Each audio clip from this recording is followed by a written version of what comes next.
Prince, well done. We're expecting a few latecomers still, but I think we've got a quorum, and we're also still online. I've got good news and bad news. The, the, the bad news is that the conference ends today.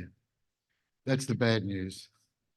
The good news is that the conference ends today at lunchtime. Because yesterday, after engaging with several people, we realized that a lot of people have to travel this afternoon, and that we have kind of drawn out discussion as much as we can. And so we kind of tweaked the event, and we will actually end at lunchtime. So if we just go to the bottom of this page, all of the contributions this morning are coming up until tea time. Next page.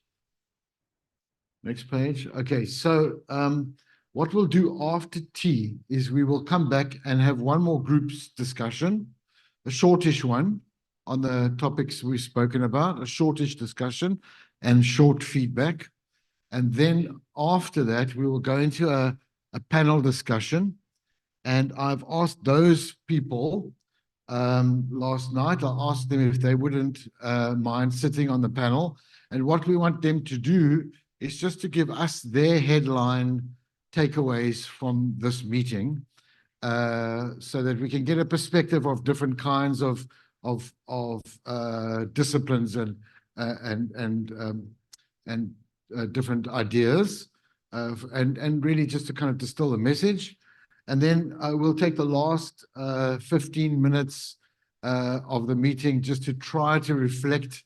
I was saying that William did me the disservice of saying, really looking forward to the summing up tomorrow, which of course kept me up the whole night. No.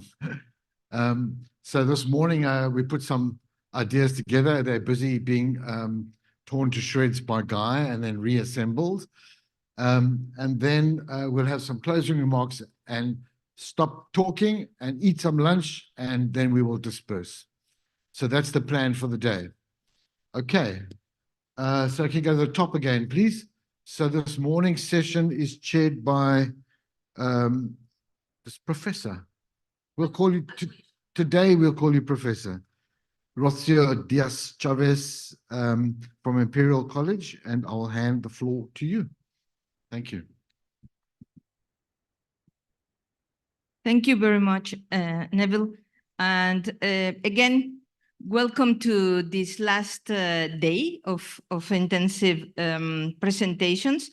So before I present our first keynote speaker, and to bring you maybe into the mood of the event, I would like you to stand up, please, so we can concentrate, come back after the euphoria of having coffee and meeting again colleagues and friends. Okay, stand up, please, everybody, and have a good stretch. Very nice, good stretch. Clear your minds, shake your hands. Hello, hello, hello. Thank you very much. You can sit down now. So now that we can concentrate again, because thinking is tiring. I just want to say that I am, thank you for the introduction, Neville. I work with sustainability assessment at the Center for Environmental Policy at Imperial College London. So this last session is really core to most of the things I also do. So first, I would like to call our first keynote speaker, Johan Mini. He's going to present for 20 minutes on responsibility, exploring requirements and approaches to staffing, equipping, and organizing ECE response. Thank you, Johan. Come here. And you can either use that one, this one, whatever you want. Okay, thank you. Good morning, everyone. It is very good to be here. Thank you for honoring me with this opportunity to speak to you. I'm from disaster management, so a lot of going to be very practical about this. Not much of a scientist, So I hope you still find value in what I'm going to say. I'm just going to try to share on Zoom so I can see what's happening at the same time that it is happening behind me. But while I do that, we can go to the next slide, and I can just we can just recognize that I am trying to look at exploring requirements and approaches to staffing, equipping, and organizing ECE response. So, is the clicker working? Wonderful. So this conference, the theme is integrated responses to the intensification of extreme climate and weather events in developing economies. My presentation is more about responsibility. So it focuses in on responsibility to extreme climate and weather events in these developing economies. So that is, in developing economies then, what abilities are required to effectively respond to extreme climate and weather events?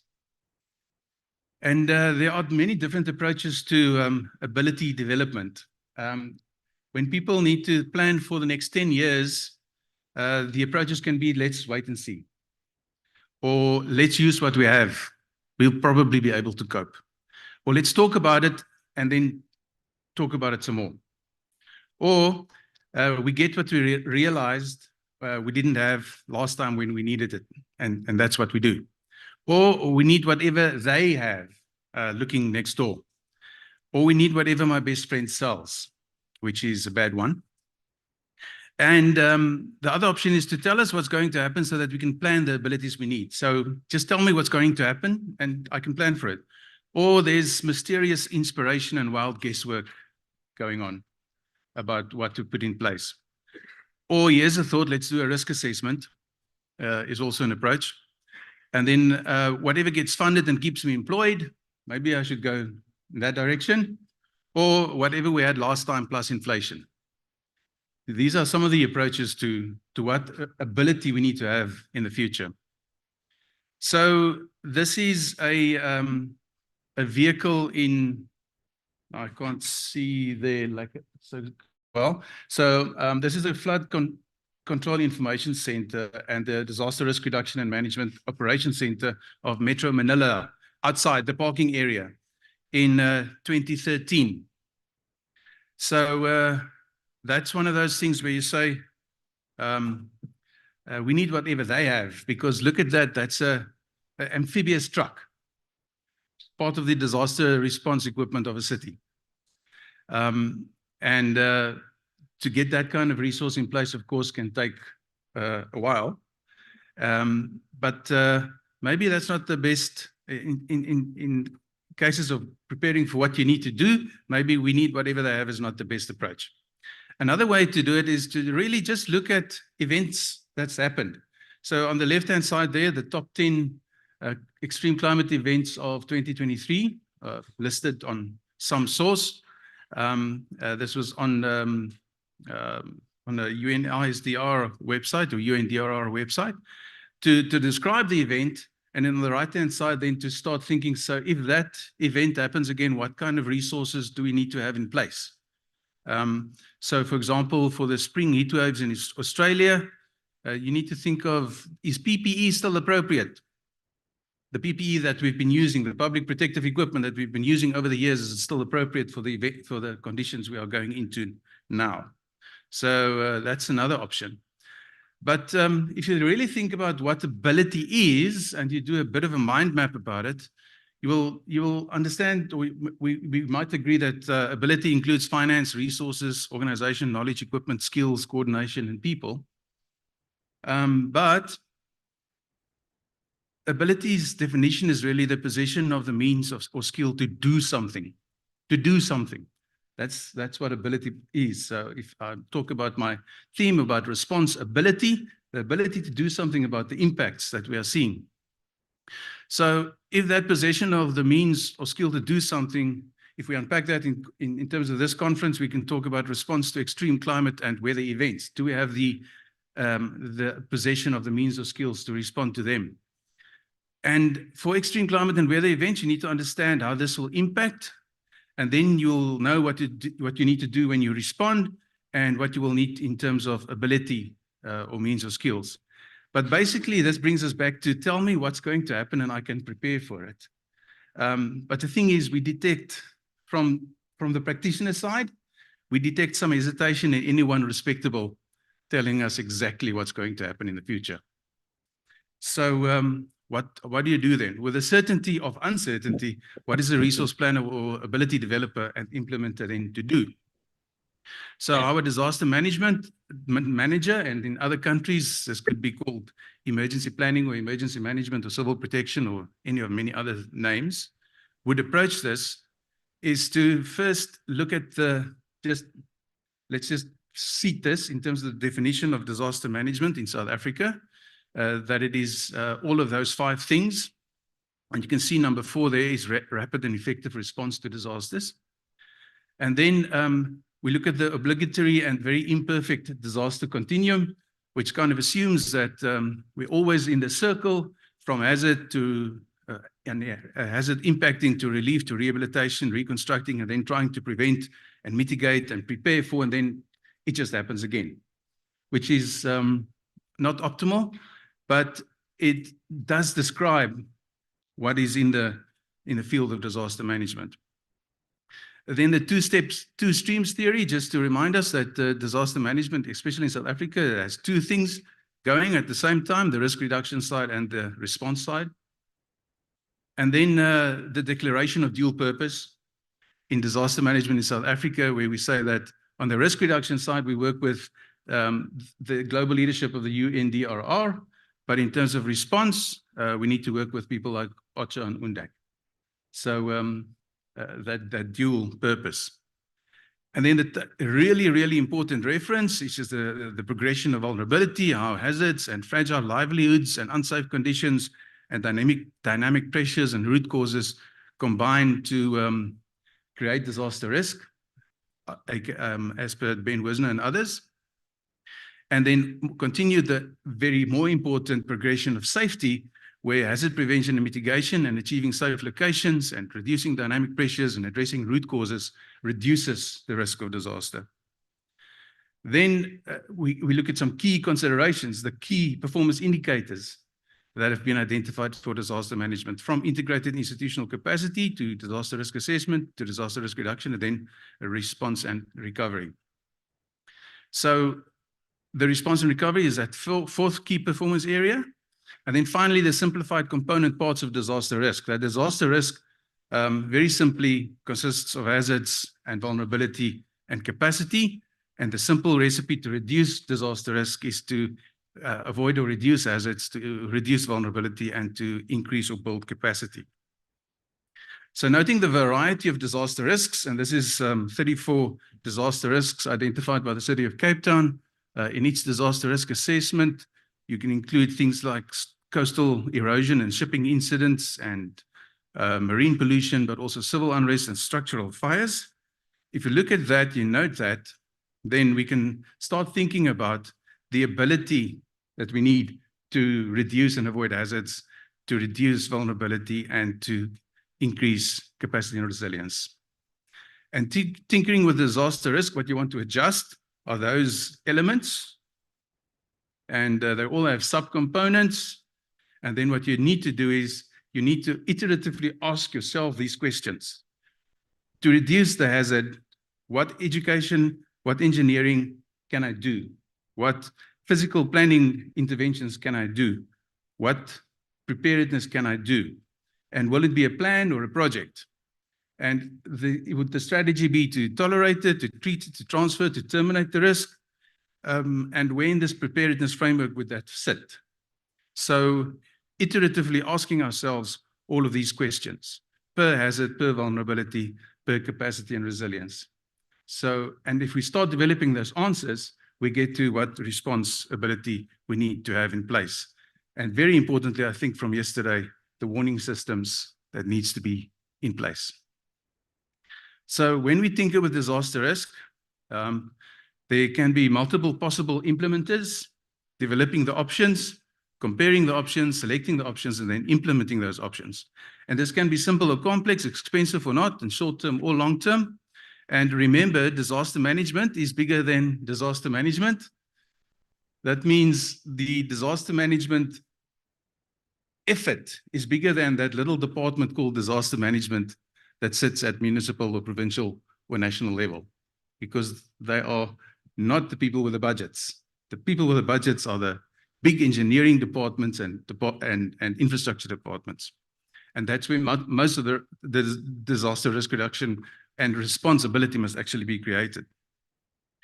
And that will be done through capital budgets or operational budgets or projects and programs, and even just plain housekeeping.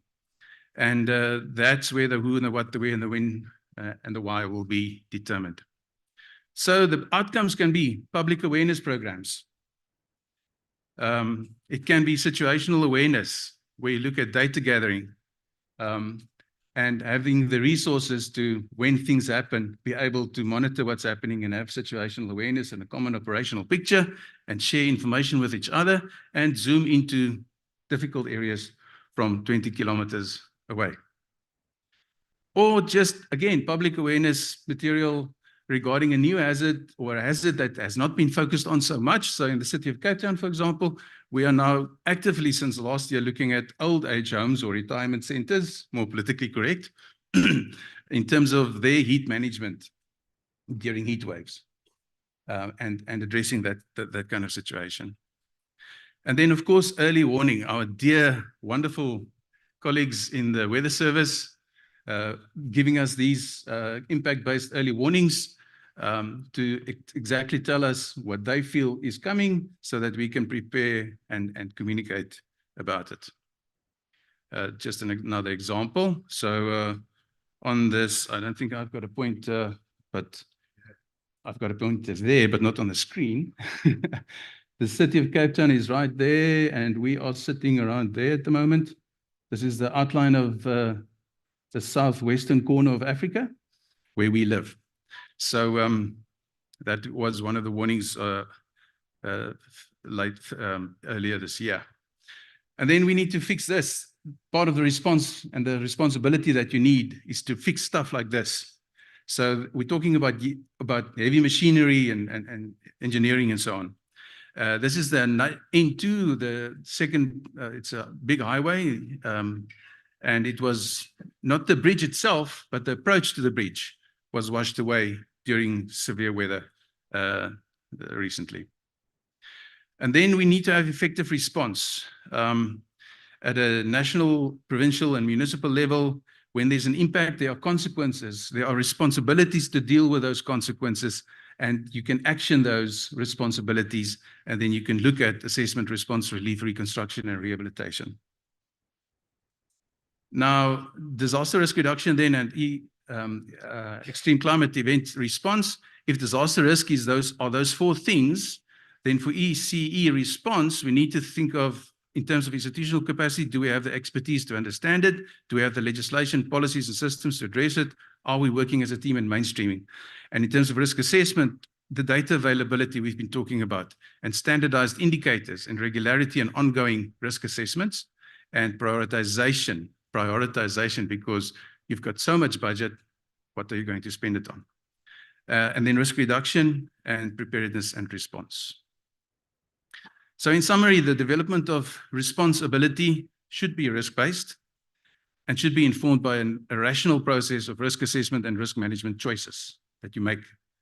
Choices that you make now for what you're going to spend in 5 years. And responsibility is a shared responsibility. So responsibility is a shared responsibility. Together, we need to develop this and create this and maintain this ability. And priority response abilities may include early warning systems that can effectively deliver warnings to vulnerable communities. There's two more points I wanted to just also make, which is not on the screen, but that is basically that the staffing, the equipping, and the organizing of extreme climate event response is a shared ongoing responsibility, and integrating it is just the same as shared responsibility. So let's work together. Let's respond when we need to. Thank you.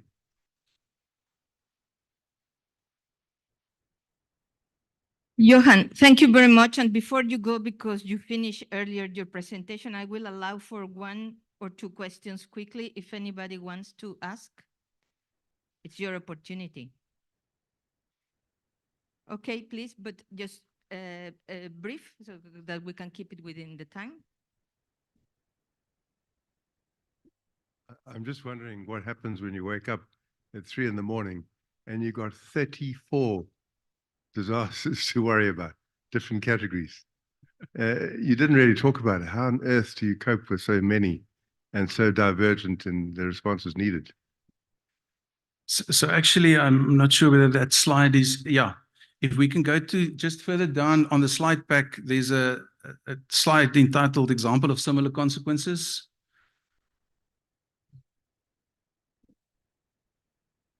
It's beyond the end slide.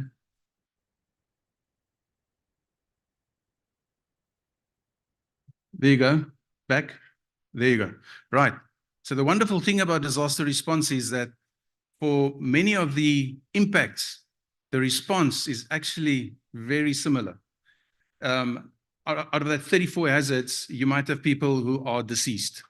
Dealing with the body is the same, mostly, for most incidents. Dealing with a person who is injured is the same.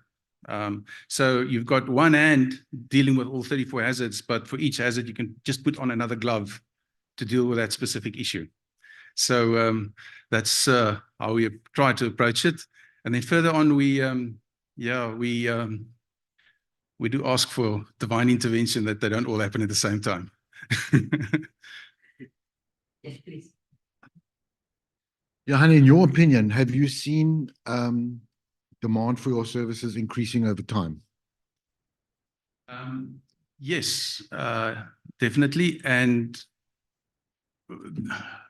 the concern for the more extreme climate events are building. But again, the science, I'm not going to go into the science of is this what attributable, that word. But we are as a City of Cape Town, and I'm not here representing the City of Cape Town Disaster Management Centre, but as that centre, we are experiencing increased uptake of many services, mainly due to increased population and people moving into areas where they are at risk. So, yeah. Thank you. Thank you very much. And thank you again, Johan, for your presentation. So we can have the next presenter, Nesrin Abuzed. She's going to present policy and practices for recovery from extreme climate events in Egypt. Please.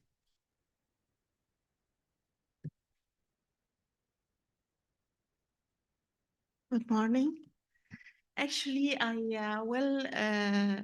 my paper today will take a different perspective from the economic impacts of climate or of extreme climate changes.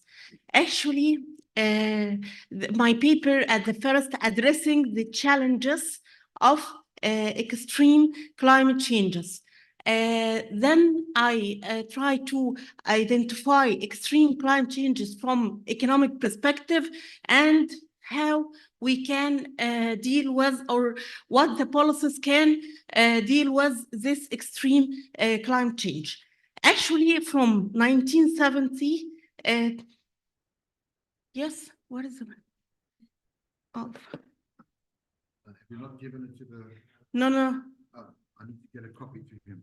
Okay, I have flash memory. Okay.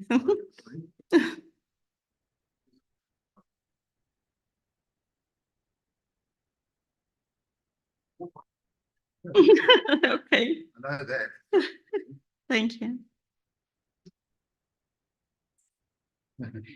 Thanks. Can we put it on here? Yes. Thanks. Where is your USB there? Save as? Yep. Yeah. And as Oops.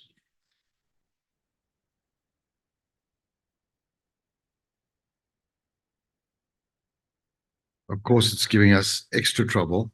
Yes, it is. And we're going to go to this PC. And we're going to go to this disk here. No, is it this one?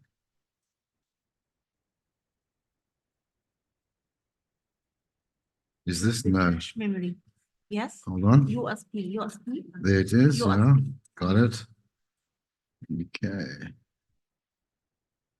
Okay. Okay, we got it. In moments. Okay. Thank you. Don't forget to claim your USB back. Yes.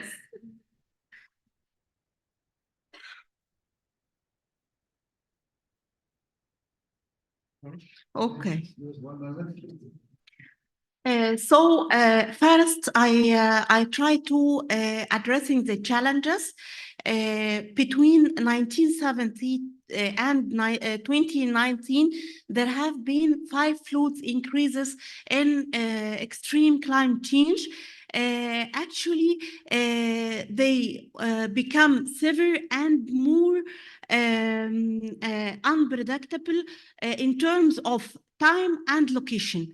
This result in from 1970 to 2021, there were documented more than 11,778 documented disaster. Okay, and that disasters result in more than 4.3 economic losses. United States account 39% of this economic losses. And Germany, Belgium, Luxembourg, Netherlands, by July 2021, estimated 43 billion economic loss from extreme climate changes. In economics, we identify extreme climate events as events occurrence unusually severe and cause devastating impacts that impact the economic, social, and resulting in more than distribution challenges. And we have in the economic 3 classifications of economic impacts: direct, okay, direct impacts, and indirect impact and long-term effects. Direct impact, infrastructure damage and loss in property. Indirect impacts, business interruption and supply chain interruptions. Loss in productivity at the long run, or at the long-term effects, lose in productivity and increase in health care losses. Actually, at the economic analysis, we have 3 levels of analysis to classify these losses and to deal with at macro level and micro level and meso level. At micro level, sectorial level, this events result in reduction in activity, such as declines in firm revenues and owing business interruption, and individual lose incomes. Mesoeconomic impacts, for example, interruption to transport network, stoppage in the flow of inputs through supply chain, and in macroeconomics level, including changes in price level and exchange rates, and decline in GDP, and negative effects on stock markets and decline in GDP. Actually, we deal with these impacts through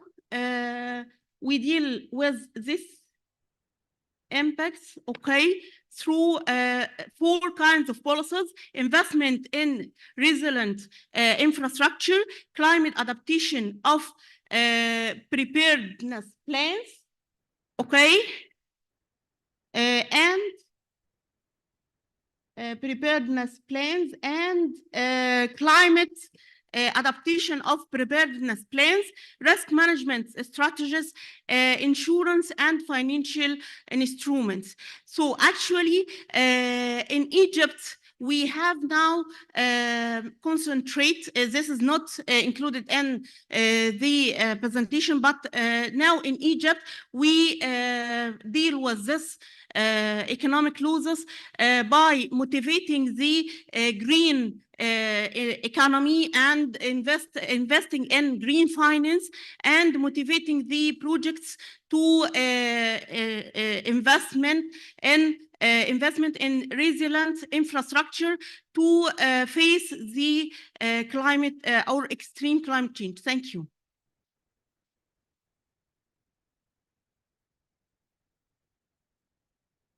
Thank you very much. You finished also on good time. So we can have also maybe a couple of questions if you have. Before we turn to the what do you think? Yes? Yes. Thanks a lot for the presentation. I was curious about one part of Egypt. I know a few years back there was in the coastal region of Egypt and with the Delta, there's a lot of adaptation initiatives going on. And one of them was a Green Climate Fund project where, amongst other things, I think they were looking at conserving or restoring some of the dune ecosystems along the coast to deal with some of the coastal impacts of sea level rise or storm surges or what it is. Yeah, in any case, I don't know if you had any comment just on kind of coastal adaptation and sea level rise and the Nile Delta and what's going on there. Actually, now in Egypt, we try to make more adaptation to extreme climate change. We now concentrate on smart cities and green cities. We have a new administrative capital. This our model city, and now we are working on more cities like the administrative capital. Actually, the planning minister is motivating for entrepreneurship and entrepreneur to make a green finance and motivating green economics. Actually, I have reviewed many participating in reviewing many projects at COP27 to motivate entrepreneurship in green projects. And now we have in El Ain Sokhna in Egypt green hydrogen, and we have and now we are the biggest producer in the world, the 3 biggest producer on the world for green hydrogen. So actually, I think we are doing well in Egypt according to this. Thank you. Thank you very much. I think that also this aspect of mitigation of climate change, it's really important for the prevention of the extreme events. Any other question? Yes, please. Maybe you can come back to the microphone. Yeah. Thank you very much. Good morning, everybody. Maybe this question is directed to both the city of Cape Town and Egypt. How do you ensure that there is no corruption when a disaster is declared? Then you sometimes have to bypass your normal supply chain processes. And in that process, you get corruption sneaking in. How do you ensure as Egypt that that doesn't happen? Or maybe as the city of Cape Town that it doesn't happen? Often you have that problem. Actually, It's a difficult question to answer, but corruption, yeah, there is sure there is a percent of corruption, okay? But I think now in Egypt we have more procedures, and we have full digital transformation on all of the governmental budgeting and the governmental financing, so we can control all the funds for these projects, and the funds to the green projects or to the green finance, and from this mechanism. So we have sure, it's a percent of corruption, but we have controlled it along 2 years before this, from 2023, we have full digital transformation and full financed, and we financed these projects through this mechanism. Thank you. Any other questions? Thank you. And then not representing the City of Cape Town, but as an employee of the City of Cape Town, I can testify that we are heavily audited. The way to try to get, during when disaster response happens and you don't have an instrument in place to actually buy or procure or do what you need to do, there is an emergency procurement measures, and you can still comply in terms of supply chain management, even in emergencies, through that emergency procurement measures.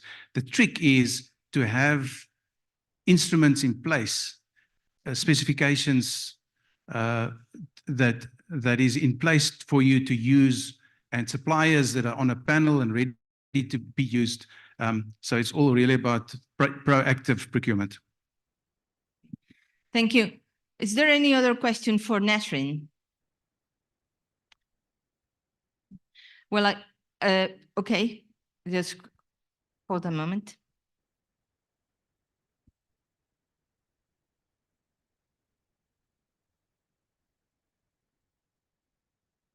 Thanks, Tansim. A really interesting presentation. I know there's a lot of difficulties in getting people to understand sustainable development and green economy. What are the challenges that you had to overcome to start convincing government that this is the way to go in your country? It was so difficult from 2 years ago. Okay, but we have COP27 in Egypt. Actually, we have prepared for this event to along 1 year or 2 years before the event. And in Egypt now, the people and the projects and the institutions and the governmental organizations have the culture of sustainable development and sustainability. So it was difficult at the beginning, but now we have overcome these challenges. We success in spreading the culture of sustainable development. Actually, now all the universities in Egypt, governmental universities and private universities, have to prepare sustainable report about the campus, you know, and there is a motivation for universities or for the organizations that can make international positions at times, like Times ranking or whatever rankings that concentrate on sustainability. So actually COP27 gave us the opportunity to overcome more difficulties. There, of course, now we have difficulties, but we try to overcome it, but now we have the culture of sustainability. Actually, we acquire it from COP27. We have the opportunity to organize this big event, and the culture it's now spreading in Egypt, in all over the Egypt actually. Thank you. Okay, thank you. One last, okay. I'm not sure if it's fair to ask you this question, but I wanted to say that for those among us who do scuba diving in Cape Town is great, Johan, but it's better in Egypt. The best place in the world to go diving is in Dahab in the Red Sea, where I was very privileged to go a couple of years ago. And it so happens that I was part of a research project and a paper published on the rate of warming of coastal oceans. And the place in the world where the oceans are warming the highest is in the Red Sea. Mostly because its location and there's no flow through, and there's some hydrodynamic questions about it. But those coral reefs are really the most splendid, and some of them pristine, are under threat currently, not only by the warming temperature, but by other complexities which are not well understood. Do you have any news about how those problems are being addressed at all? I say it's an unfair question for you, but I don't know about this issue, but yeah, I am interested more about economic. It's environmental issue more than economics. Thank you. Thank you. Again, and I think just to follow up on that last point, I think we have to reflect again on SDGs. I mean, we have only 6 years left for 2030. UN has not come, but maybe WMO has more information on that. UN has not come back with any, what is the follow-up? And the follow-up, I think it's going to be very important, because 6 years' time, we know they're not going to be achieved. There has been some intermediate report. I have the opportunity to participate on it, and it has been said many of the targets of the SDGs will not be achieved by 2030, and it is something to reflect on. So with this, I would like to go back now to the flash presentations. So I would like to invite Douwe Jansen van Buren, who is going to present the Flash 4.1. Thank you. You can use that. If you prefer this one, talk to you. Good morning, ladies and gentlemen. Thank you very much. I would like to start by just highlighting 2 bullets from the previous presentations. The first is that disaster management is bigger than disaster management. Thank you for that one, Johan. I can talk long about that.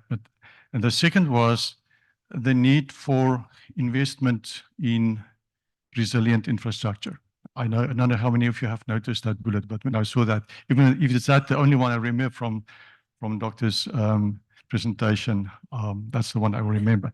And hopefully some of that will come through in my presentation as well. You know, reducing a talk to 5 minutes is like asking a pianist to play Beethoven's 5th piano concerto in 5 minutes. So let's see how good we can get to doing this. So, as you've seen, my name is Douwe Jansen van Buren. I'm a practitioner in development management, and my passion is multidisciplinary integration. So I'm honored here today and give you a short overview of a framework for the integration of climate resilience into infrastructure management. So asset management is the process of decision-making, planning, and control over the acquisition, the use, safeguarding and disposal of assets to maximize their service delivery potential and benefits, and to minimize the related risks and costs over their entire life. So I would like to highlight this last part, over their entire life. So municipalities and utility service providers have the obligation and the responsibility to provide and maintain infrastructure for the well-being of communities. A wide range of guidelines have been developed to assist municipalities in asset management worldwide, and specifically in South Africa, our National Treasury, with the support of the Development Bank, have developed the city's infrastructure delivery management system toolkit. So it's a long name for some guideline, but it's a set of guidelines. It consists of about 13 modules, which in itself can be used in an undergraduate studies, in my perception. So having said that, the update of this toolkit, which happened about 5 years after it has been released the first time, the World Bank required the inclusion of a climate resilience component in the asset management. I just want to look at the time. I haven't got much time left, 2 minutes. So that's easier said than done, because the engineers responsible for asset management would focus on aspects of the asset register, the financial obligations around that.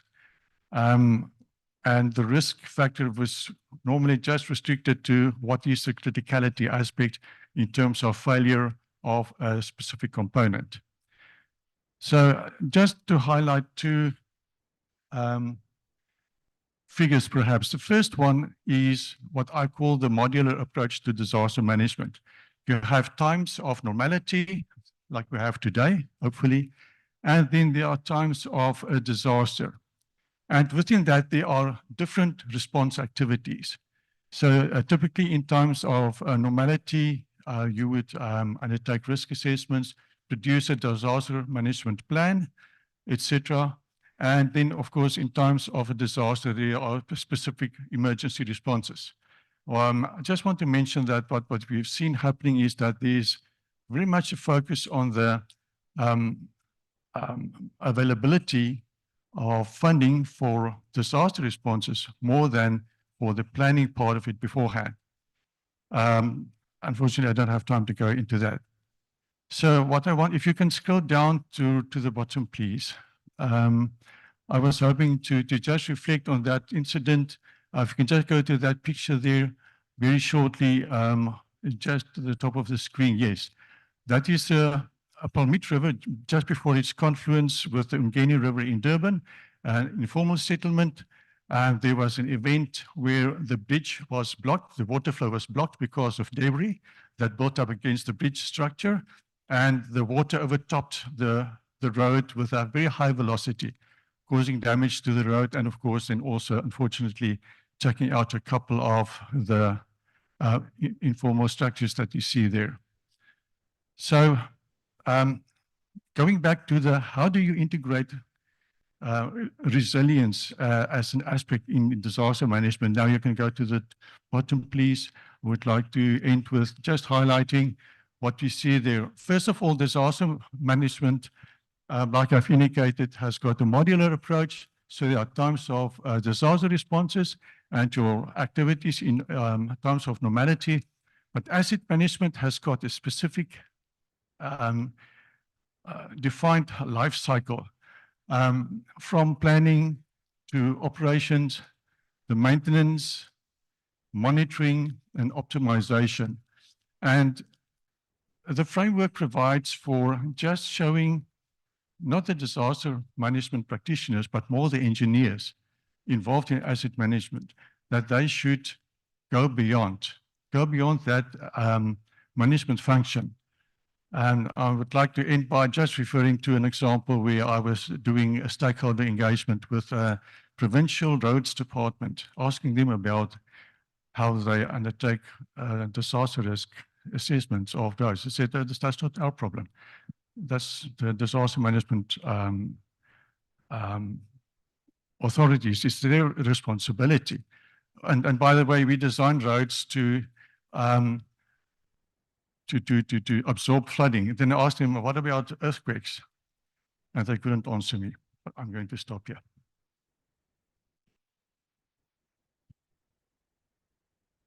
Thank you very much, Dawie. And I think it's part of what smart cities do. It's really focusing on this part. Now we have our next presenter. It's Dora Kiki. Okay, thank you, Dora. Just You before have. Dora comes, for those of you who weren't here at the announcement, we have changed the program today, so we're finishing at lunchtime. And so we'll have a panel discussion just before lunch to kind of sum up things, and just so you know that. Thanks. Good morning, everyone. My name is Dora Kiki, has been introduced. Just in line with what Neville did yesterday, he quoted a singer. So today I'm going to quote Adele, Go Easy on Me, because because I'm standing in for the other Dora Marema. She couldn't make it. And so, yeah, I'll do the presentation. So essentially what we did, we titled our presentation, our research, policy and practice to recover from extreme climate events, looking at it from a local government perspective. We can all agree, you know, in the past 2 days, we note that there's an increasing level of disaster risks. You know, there are more floods, there are more fires and so on. And these have an increase on, you know, how societies become more vulnerable. And so what we picked up was there's a need for investment into disaster risk reductions, ensuring that communities are more resilient to disasters. So we are, sorry, I didn't mention, we're from the South African Local Government Association, and we work with municipalities, and there are about 257 municipalities. And what you will notice is each municipality has different capacities. So you'll find that some municipalities are able to deal with disaster management and others not so much due to their capacity and lack of proper funding, and, you know, the fact that some of them already have backlogs in terms of service delivery. So just for context, we said that local government is crucial when it comes to disaster management, because local government is, you know, the frontline responders when there's a disaster management. And so we need to ensure that there's a climate resilient society. And to do so, we need to make sure that there's proper infrastructure, that the infrastructure is climate resilient. But to do that, we need a joint effort, you know, from all sectors, both the private sector and the public sector. And within the public sector, we need to work on how, you know, we work together, the intergovernmental corporations. Okay, so as a team, we looked at what policies are in place and the structures, and we looked at the Port St. John local municipality as a case study.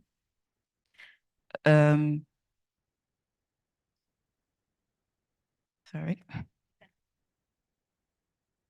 No, it's one. Yeah, we're still good. And so when we looked at the Port St. John local municipality based in the Eastern Cape, we saw that there was an increase in the rainfall in 2021 going on to 2022 and 2023, and that caused a lot of flooding in the area, which then resulted in infrastructure damage. But it affected the roads, it affected the education system, the health system, and the human settlement sector. So on the pictures, you can see the infrastructure damage. On the one side, it's the road, how the road was damaged and how the water pipelines were damaged. And these damages then, have a ripple effect where communities are then affected, where, for example, with the pipeline damage, then the villages then struggle with access to water. If you scroll down a little bit, you'll see there's a summary, there in the corner. There's a summary of all the damages, from your loss of life to your infrastructure damages.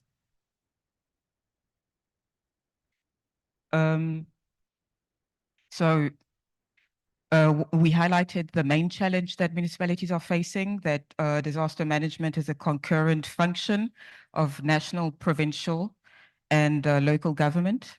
And I think, the way it's structured, it kind of makes it difficult for municipalities to respond to a disaster. So some of the findings were, the lack of agility and efficiency. Oh, is that my time? Okay, thanks. So the lack in agility and efficiency between the various sectors of government, and how that the policies have certain limitations for the municipality to respond, but also that ECE's disasters place more of a burden on the municipalities, and that affects service delivery within the communities. Okay, I'm just going to skip to the conclusion. So essentially, we're saying that climate change will continue. It's not going to stop. There's a need for government, partnerships, but also that we need to have robust early warning systems. Thank you.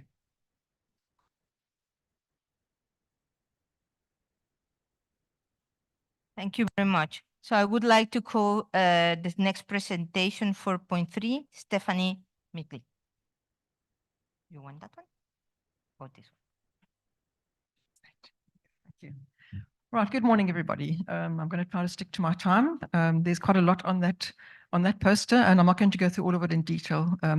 But I just want to, just as a beginning, to say that this is really a snapshot of the evolution of a much more integrated and collaborative approach that we're taking, or trying to take in the Western Cape government when it comes to practices and policies relating to extreme climate events and disasters. So especially in the last 10 years or so, we've had a stream of disasters that have impacted especially agriculture very seriously. So I'm in the Department of Agriculture. I'm not going to speak on behalf of Western Cape government and provincial disaster management, although some of the structures that I show are definitely cross government. So we not only had the very serious drought, 2015 to 18, which in fact in agriculture went on for, in some areas of the province, up to 8 years. And we also had the 2 very serious floods last year. But beyond that, we had several other incidences, which I'll come to when I come to the costs. Just to start off, before I get into some of the detail, from the agricultural perspective, when we respond to or we plan around disasters, 3 main things that are the objectives. The first one is to keep the agricultural producers, the farmers and their employees on their farms, on the land, producing food and keeping those livelihoods going. And that is one of the main things that concerns us, is when farmers give up, workers don't have a job anymore and they leave. So that is the first thing. Then moving strongly towards disaster risk reduction and resilience building. This is the theme that I'm going to come up with quite a lot in this presentation, especially because we've got increasingly constrained resources and capacities. We cannot keep on responding to these disasters. It's not sustainable. So the move to DRR is become a big topic. And then the multi-stakeholder approach, bringing in the private sector very strongly, making sure that because the farming agriculture is driven by private people, by farmers, by the commodity organizations, we bring those in very, very strongly now in the planning and the actions and the prioritization. And bringing in that experience Yeah, so that is what I'm going to focus on. The policy framework is complicated, but just to say that the policy has actually been driving this more integrated approach. So I think there's been an early realization that this is where we need to go. And in the Western Cape, we have our own climate change response framework and implementation plan for the agricultural sector. It's the only province that has a specific strategy for a sector in agriculture. And this has been implemented since 2016. Interestingly, just as that strategy was being finalized in 2016, we started going into the very serious drought. And so one of the first things that happened was that the Western Cape Department of Agriculture, together with Environment Affairs and Development Planning, hosted a 2-day drought dialogue, which was about 100 people from government, national, provincial, and local, and then a lot of private sector representation from organized agriculture, smallholder farmers, and commercial businesses, the financial sector, and so on. And for 2 days, it was a very in-depth discussion about what the drought was doing on the ground and what the needs were. And there was a prioritization process, and from that came 5 top actions that needed to be taken, agreed by everybody. That was taken through to the provincial structures that had been established, a steering committee for the drought, a very complicated, I think if you go down, if you just scroll down to that complicated, colorful structure there, this was set up an institutional structure for dealing with the drought across the whole of government. And where agriculture fitted in there was a specific committee on rural and agricultural sector support. That committee met every quarter. It was comprised also of very substantial private sector representation together with government. They reported all the way through into that structure, all the way through to the steering committee for drought and cabinet, where decisions were made. So farmers had a voice, they were at the table, and they were able to say what is happening on the ground every quarter, what are the needs, how is it evolving, and what needs to be done. Just to move on then, so the 5 priorities were implemented to a large degree successfully, but that is an ongoing effort. And yeah, that structure became, and in fact, it's become an international case study on how institutional structures to deal with this day zero drought. People from other Mediterranean countries are starting to ask us, how did you actually cope with this? And this has become a case study. Then if you just go down to the graphs on the right there, not only this big drought has had a really bad impact on agriculture, but a lot of other disasters as well. And I just want to show you some of the figures that agriculture is having to deal with. That is expenditure on disasters. The left-hand graph is just for droughts and floods. That is expenditure. The money came from both province and from national government. In total, for droughts and floods over the from 2017 to 2023, but before the 2 big floods last year, 800 million rand expenditure to deal with those disasters. And then on the right-hand side is the more minor ones that also cost just under 30 million rand, funded mainly by province. So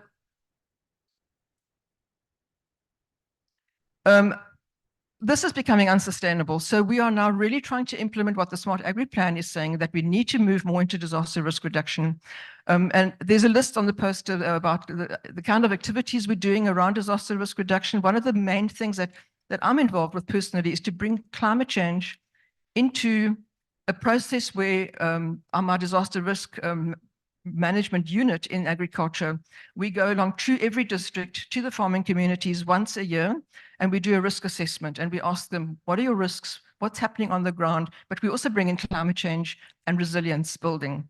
And the prioritization, the projects, the actions that are needed, they tell us what their capabilities are. That is all taken into account before we then action, depending on the budget, what some actions that we can fund for them.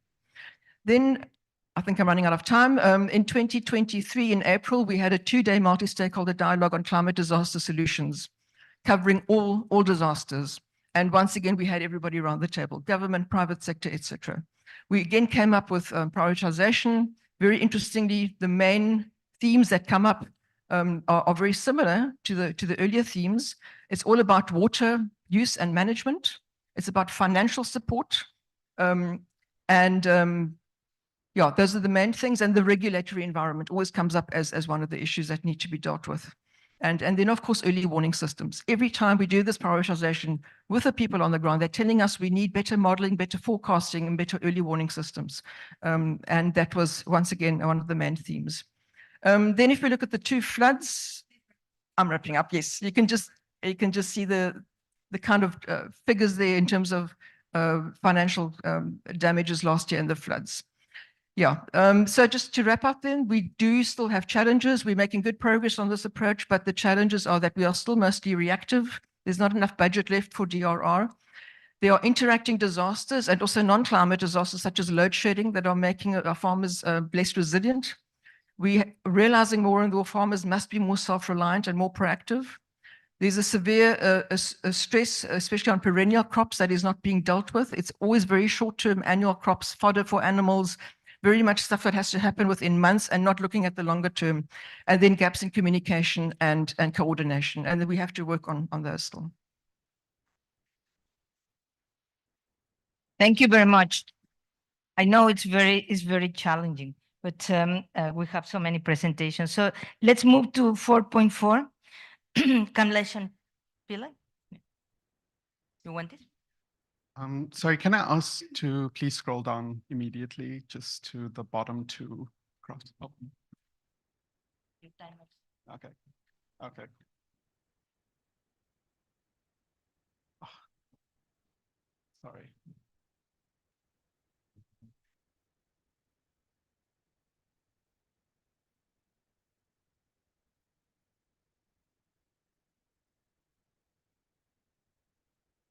Okay, so I'll start talking while I'm scrolling.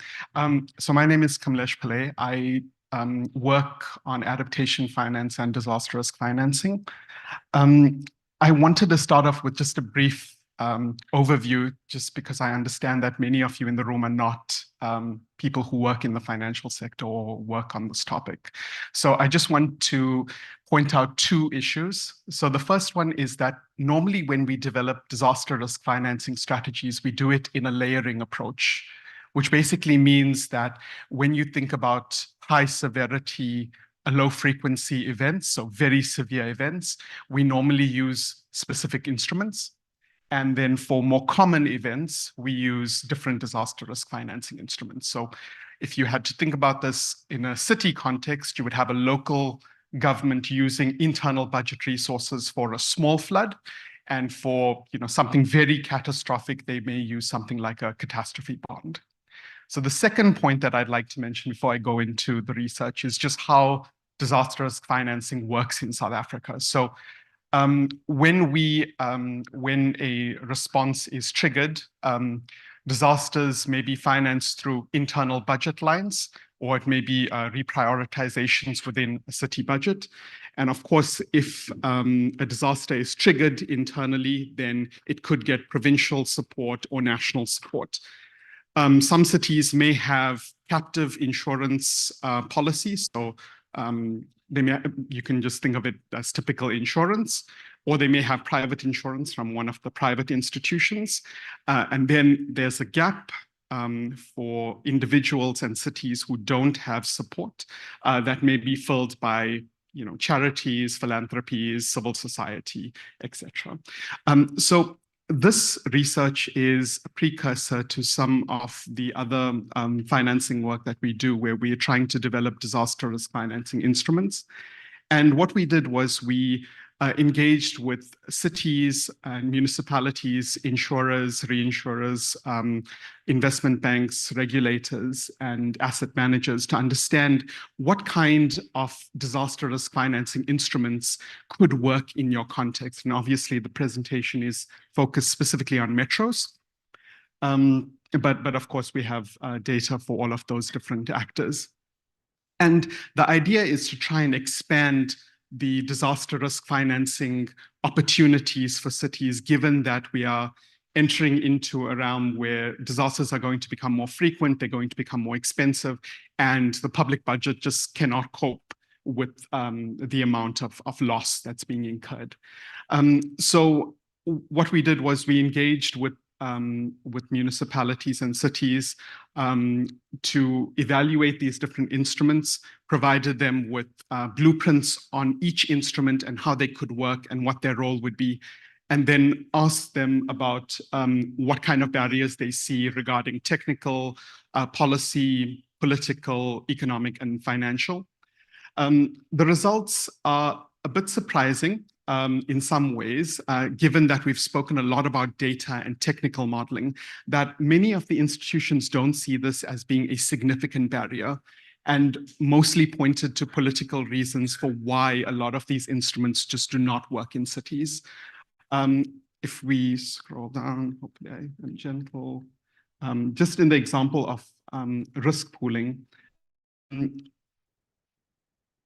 one of the sentiments was that why should we focus on certain disaster risk financing instruments when we are going to receive money from national transfers at some point? So there is this problem of charity hazard and an over-reliance on national government. Often city governments have different priorities. So especially in emerging countries, the focus on health, social, agriculture often takes priority over disaster, until a disaster happens, and then the financing does flow from national government. I realize there's a lot here and there's maybe a lot of technical information, so I'm happy to chat about it during a break. Thank you. Thank you very much. I'm calling now the next presenter is 4.5. It's a remote presentation.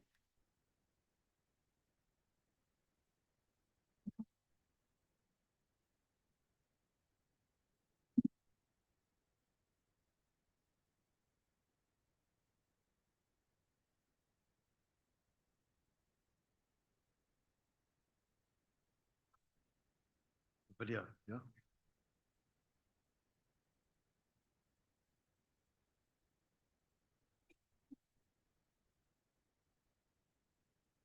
Coming now. While we're waiting, just to emphasize that the way we changed the program is we will have the last presentation contributions. We're going to have a tea break, and then after tea we'll come back, short discussion just to look at this theme, but a couple of pointed questions. So we'll be half an hour in your groups and half an hour in pairing. Then we're going to end the meeting with a panel discussion and some final remarks before that. Okay, so are you ready to rock and roll? Thanks. It's an opportunity to present our work at this conference. My name is Mark Anegwe. I'll be talking about the climate factors in KwaZulu-Natal province, assessing their socioeconomic impact and proposing sustainable adaptation measures. Fossil fuel, greenhouse gas emissions, and climate change are currently at the forefront of the global agenda. This can be attributed to industrialization, which solely relies on fossil fuel as energy source, and constant consumption of this fossil fuel contributes to greenhouse gas emissions and climate change. Climate stressors, these include changes in the frequency or severity of extreme weather conditions. These changes occur due to natural climate variability. And these climate stressors include temperature and sea level rise, drought and low tide, heat, heavy rain, flash flood, and flooding, as you can see in the diagram. For the purpose of this presentation, we are focusing on heavy rain and flooding. For the overview of flooding in KZN, we try to compare the recent flooding in 2022 with the average monthly rainfall in KZN from 1991 to 2020. That's almost 30 years. In April, we can see that the average rainfall is 51 millimeter. But when we try to compare it with the recent flooding in 2022, we can see that the average rainfall exceeds 200 millimeter rainfall in the affected area in KZN. This flooding caused a lot of ecological damage, rendering some people homeless, and also destroy a lot of businesses. So this flooding can be attributed to 1856 flooding, which result to over 300 millimeter rain in Durban for over 24-hour period. For the problem statement, climate change is increasing the frequency of extreme rainfall events with the aim to study the effect of flooding on socio-economic development in KwaZulu-Natal province, with this following specific objective: to evaluate the impact of flooding on economic development, to evaluate the social impact of flooding, and to perform measures for sustainable adaptation. This method was employed for this study. The study employs the secondary data from online sources for the evaluation of socioeconomic impact of flooding in KZN. You can see the sources of data below. From the results, we can see that the manufacturing firm and the wholesale and retail were the most affected businesses by the flooding of 2022, while the mining sector was least affected. Also, looking at the market value of the properties that were damaged, we can see that the industrial sector and the retail offices were the most damaged properties, amounting to 5.5 million rand. This outcome is expected because we observed that the manufacturing and wholesale were most affected. Hence, the most properties that were damaged comes from this sector. For the social impact of flooding in KZN, we represented the majority of job losses in skilled category. And out of 7,900 estimated job losses in the flooding of KZN in 2022, the skilled and semi-skilled category are most affected. This shows that the flooding has increased the vulnerability of city labor market. Based on the findings from these studies, we are able to propose response mechanism for sustainable adaptation. This mechanism we are categorized into two. We have the business support mechanism and the climate change adaptation measures.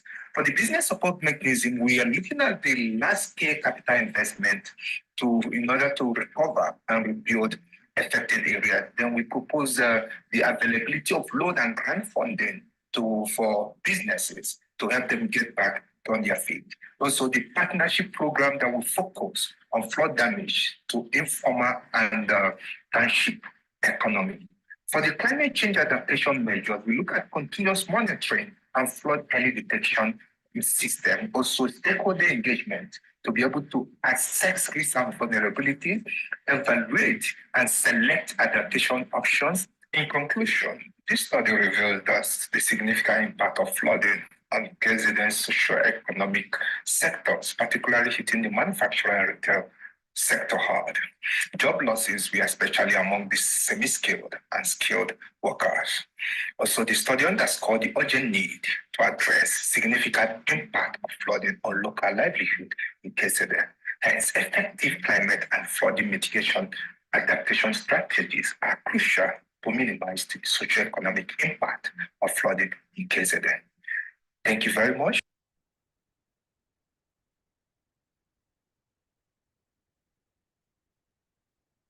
Sorry, several recurring topics here on socioeconomic stakeholders engagement. So I would like to call now for the next presentation, Melanie Luke-Vogel. This is 4.6.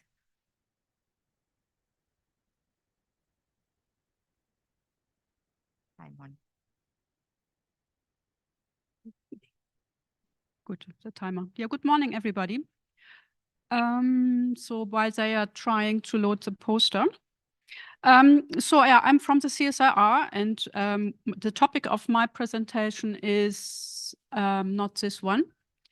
It's climate proofing South Africa's coasts.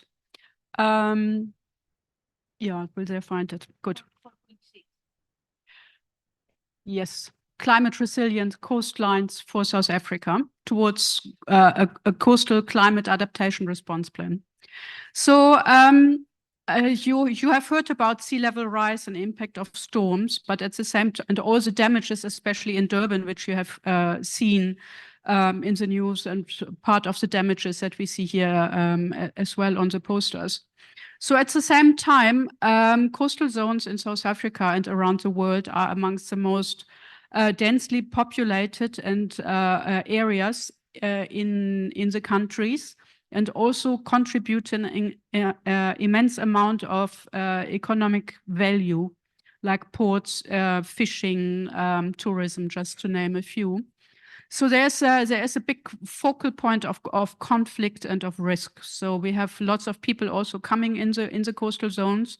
So coastal populations continue to grow above average, normal country-wise growth rates. And sea levels are rising and squeezing basically the coastal space. And at the same time, you might be aware of the coastal, no, not the coastal, the climate change adaptation bill, which is actually demanding coastal response plans for provinces, for the country, and also for local municipalities. But it is also demanding coastal climate response plans for sectors. So you might be aware that there is a biodiversity response plan, which was developed by SANBI, which is currently in its 4th version. Agriculture, we've heard, is also on a good way. And so DFFE contracted the CSIR to develop the coastal sector response plan. So, but the first big question is, what is the coastal sector? So there is no such thing in economy, and it's a coastal space. And so we first had to define what is the coastal sector. If you scroll down a bit, please.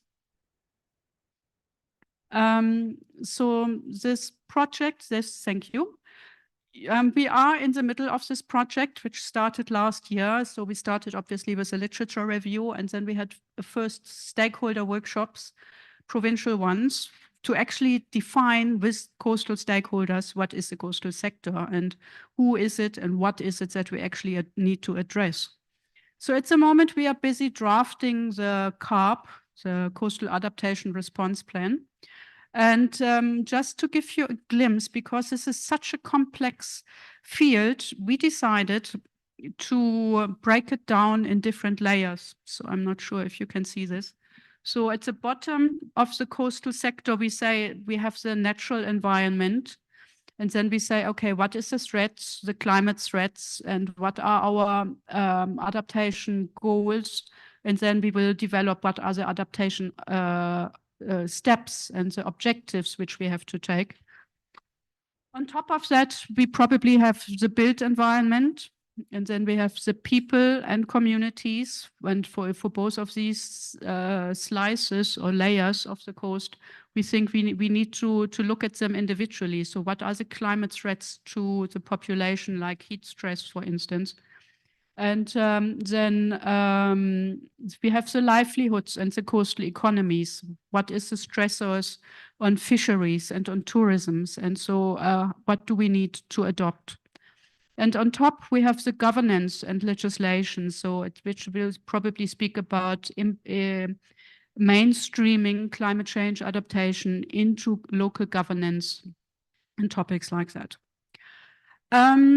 So this is obviously heavily asking for co-development.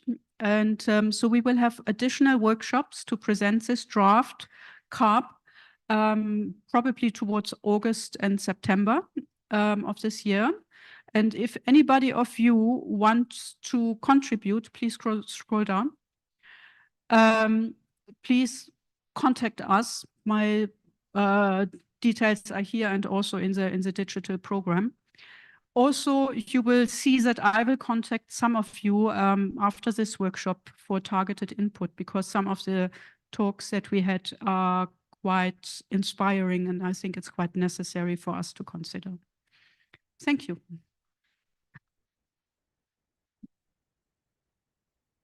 Thank you very much. Very nice presentation. So can we move to the next one? As a flashpoint, we have, a keynote, Jennifer Wicks. Thank you. So she will be presenting on building resilience to extreme weather and climate events through knowledge, transdisciplinary expertise, and collaborations across the UK and South Africa. You want this one or that? Okay.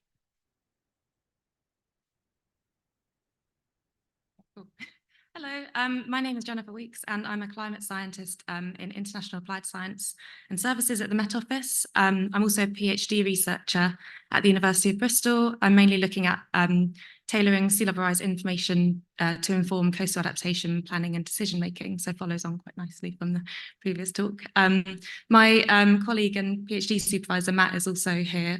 He looks at sea level rise as well, and he's also affiliated with the University of Bristol.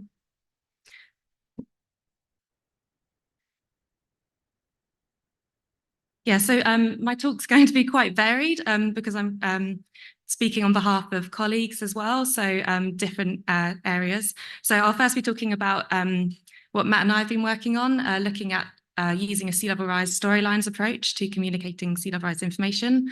And then I'll be talking about the WCSSP South Africa project.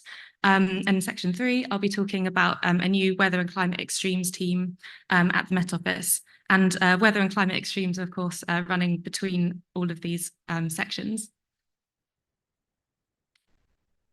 Yeah, so first I'll be talking about our work in sea level rise. So across the world, sea level rise is a dominant driver of changes in sea level extremes, and that's where coastal communities will really feel the effects of sea level rise. So at the Met Office, we've developed a storylines approach to communicating future sea level rise, and this is to address two main challenges in sea level science. The first is sea level rise commitment. So even if emissions are stabilised, some components contributing to sea level rise have quite a long response time. So sea level rise will continue for decades to centuries to come. And in certain kind of planning purposes, such as significant infrastructure, they also have quite long lifetimes and need to look beyond 2100. And also we're using this approach to address deep uncertainty in projections as well. There's a lot of uncertainty associated with some components, such as ice sheet instability, especially like from the Antarctic ice sheet component. And when I say storyline here, I'm referring to a kind of single time continuous trajectory of future mean sea level rise. So this is just kind of saying what is the science of sea level rise saying. So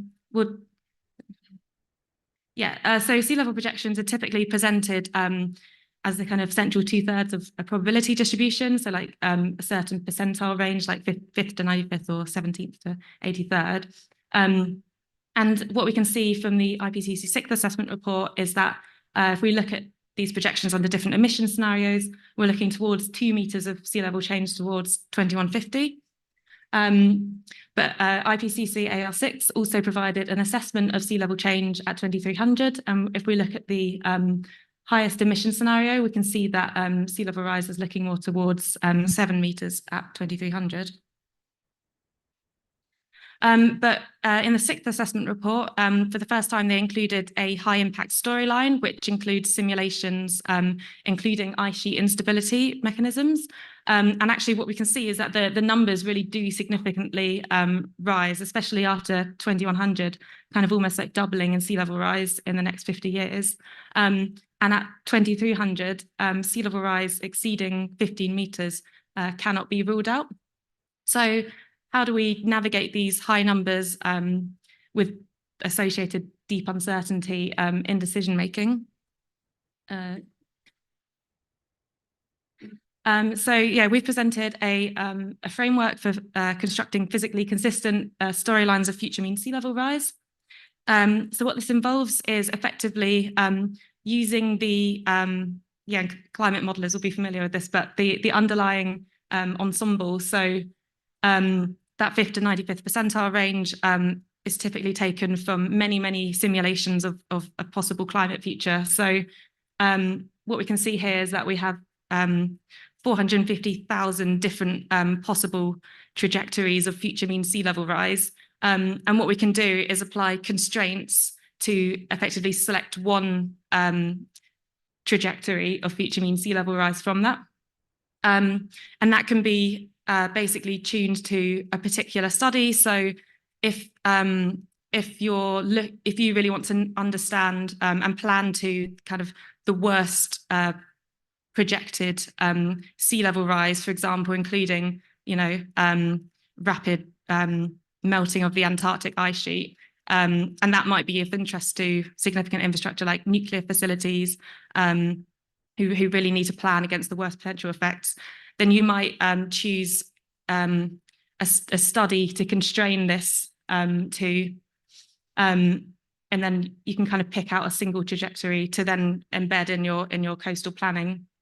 That's kind of really like an overview of this framework. But once you have a global sea level projection, You can then apply scaling factors, for example, to account for local ocean circulation and density, to then provide a sea level projection for your location. So it's locally and geographically aware. And this approach is meeting the needs of decision makers in the UK. So we've been kind of building this in collaboration with decision makers in the UK. So, for example, it can be framed in terms of warming levels and rates. It has an ability to provide a single trajectory all the way to 2300. Yeah, you can use these to explore, like, what if we have this particular scenario. And this plot is basically showing the storylines on top of those IPCC Sixth Assessment Report emission scenarios.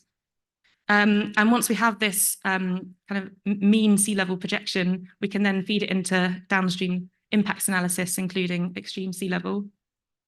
Okay, so next I'll be talking about the Weather and Climate Science for Service Partnership, South Africa.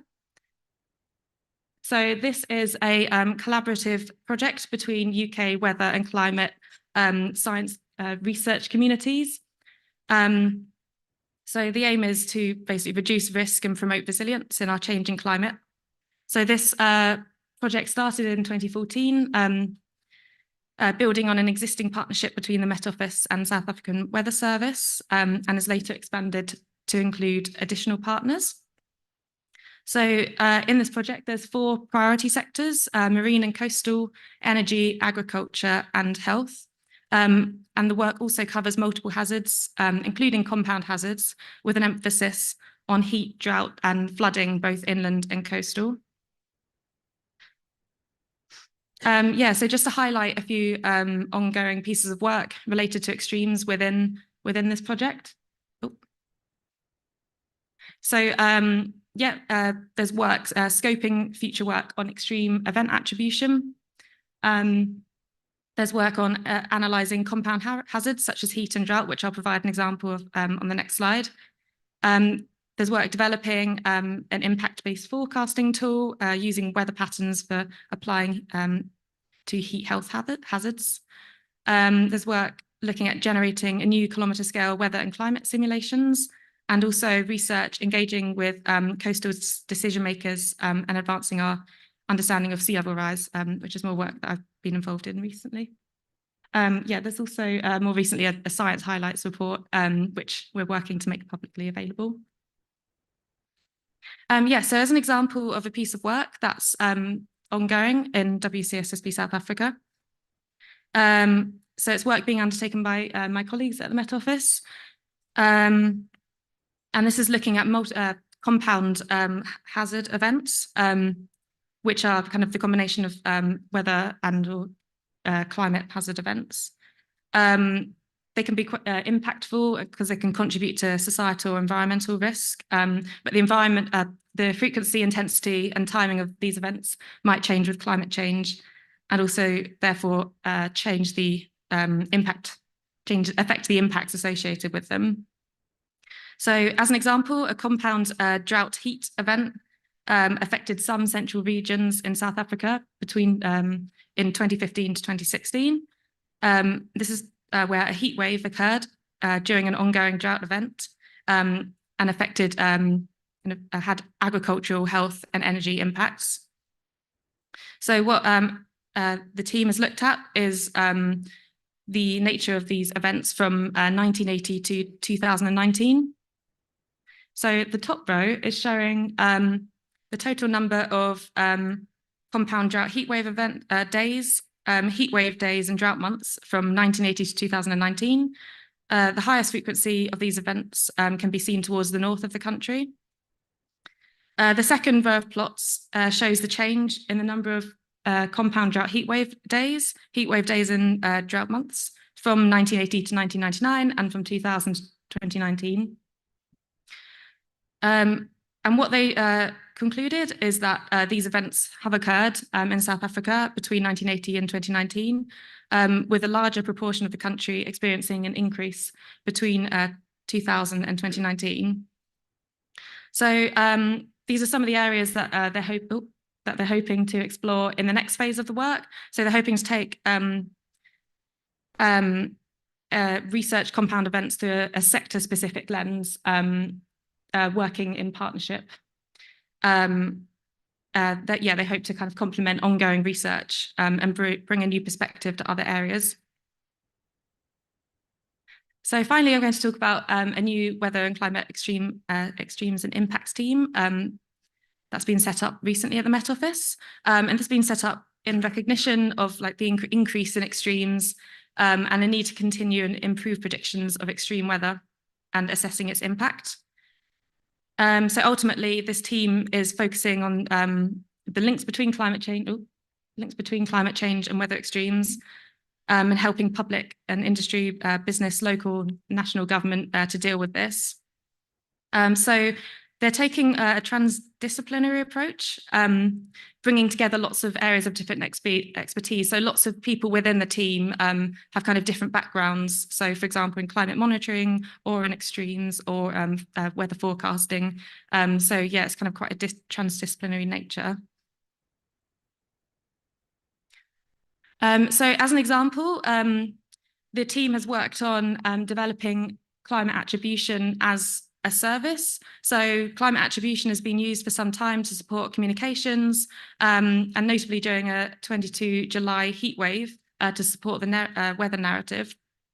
So what they've done is they've evolved a more ad hoc process into a service, which includes a formal trigger for when attribution is applied for severe weather messaging.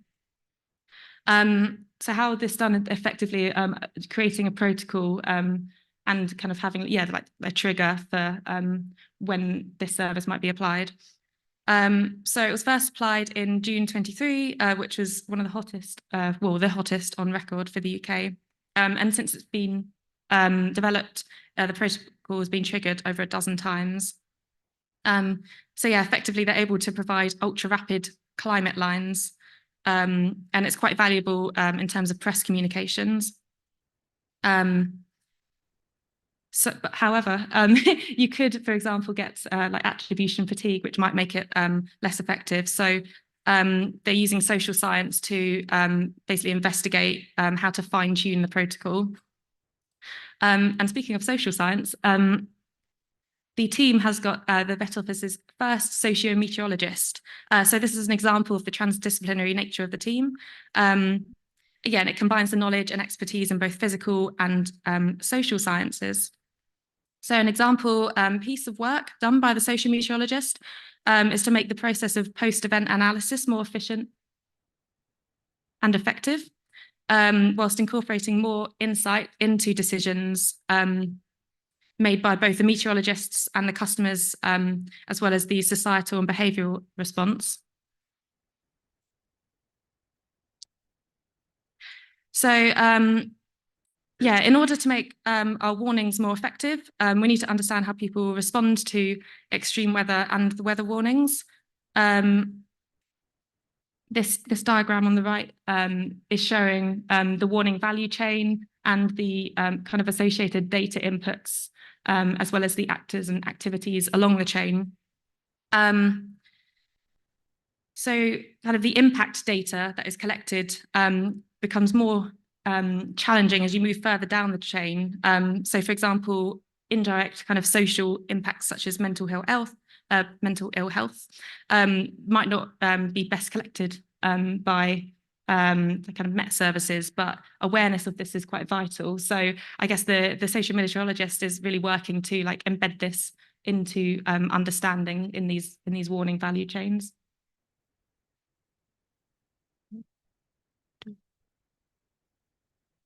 Yeah, so this is just highlighting some research also currently being undertaken by our socio-meteorologist. So they're looking at evidencing the value of the human when making complex and multifaceted warning decisions. They're analysing and comparing public behavioural response to amber and red warnings. So this includes before the introduction of advice statements, after the introduction, but before the change of the national severe weather warnings tool and template. and then basically they're going to draw on their learnings from the advice statements and develop a catalogue of advice for potential use within the emergency alert system. And finally, kind of bringing back the sea level rise focus. So this is a decision gaming workshop that we developed with our socio-meteorologist. And what this is, what we did is working with our Environment Agency in the UK and other coastal decision makers, we presented different sea level scenarios. And what we did is we walked through different scenarios in like 10-year time steps. And we asked at the beginning of the 10 years what decisions they might make. And then asked after the 10 years for them to reflect on the last 10 years and ask whether they thought they made the right decisions. So basically it gained a really good insight into the decision-making process. And that can kind of then be, that knowledge can then feed into future coastal decision-making and kind of tailoring the sea level rise information. Thank you. Yeah, any questions? Thank you very much, Jennifer. Very interesting. And we have time for one question, as it is a keynote. Well, I have one. Actually, I think it's really great to see collaboration North-South. Despite that, South Africa is pretty advanced in many of these issues of climate change, and maybe some of these key lessons that the project has been bringing, considering when it started and the time that it still has, could be brought for other countries. Do you think there are things that can be brought, for example, for other countries? We know that, for example, East Africa also has a lot of challenges with floodings, with droughts.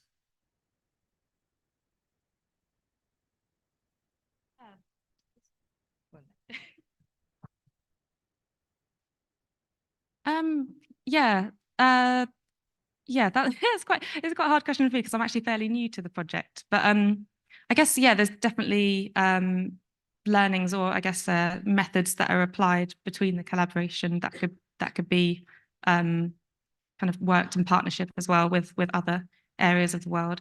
Yeah, actually, I mean, I guess say in the case of sea level science, the projections that we're developing, those methods can be applied for anywhere in the world.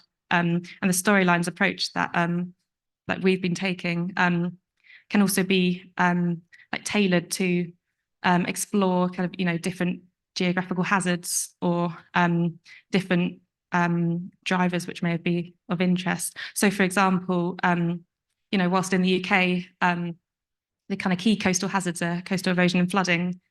In other areas of the world, vertical land movement from like groundwater extraction leading to subsidence, that may be like a leading driver there. So yeah, it's kind of like different baseline methods can be adapted through collaboration. There's a question. Okay, if you can keep it short, Guy, please. With attribution science getting more and more sophisticated, what do you think the chances are that we can finally place the costs of these events at the door of the fossil fuel companies and the countries that continue to extract fossil fuels, given that the evidence has become so strong? So any country that continues to use fossil fuel should be on the list for those who should be covering the costs of these extreme events, or the companies that continue to extract fossil fuels should be on the list. What do you think? I feel like that should probably form part of a wider discussion. So I might leave that for another session. That is perfectly fine. And I think we can keep that for the panel later, because I think many of us who work with climate change mitigation, this has been our advocacy for a long time. Thank you very much, Jennifer.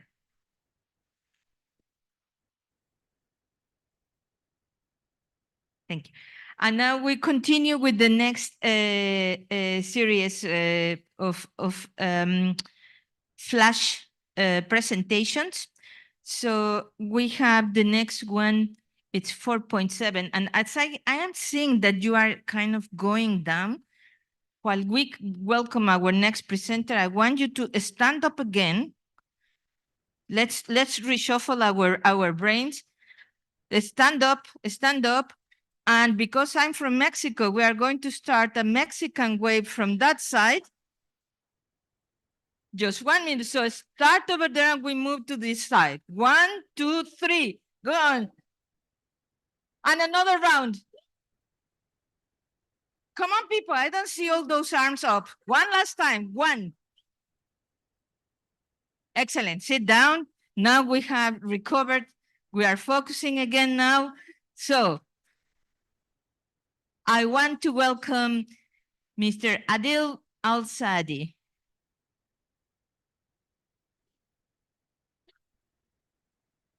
You want this one or the other one? No, this. Your timer is going to be here. Okay. Good morning. I am Adil Al-Saadi from Iraq. In fact, this is a case study about the effect of extreme climate change on Iraq. The main threat is desertification. There are two reasons, natural reasons, and we can say man-made reasons.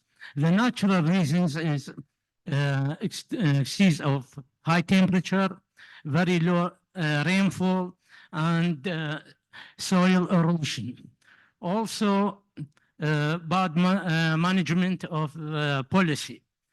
The second reasons for desertification on Iraq, it's many countries like Turkey and Iran and Syria constructed new dams. That is occurred to reduce the share of Iraq water from Euphrates and Tigris from 7%, and it will reduce, please up, from 7 to 73%. That is will occur for desertification in Iraq. The first figure we can see, the dust storm in Iraq, the first one.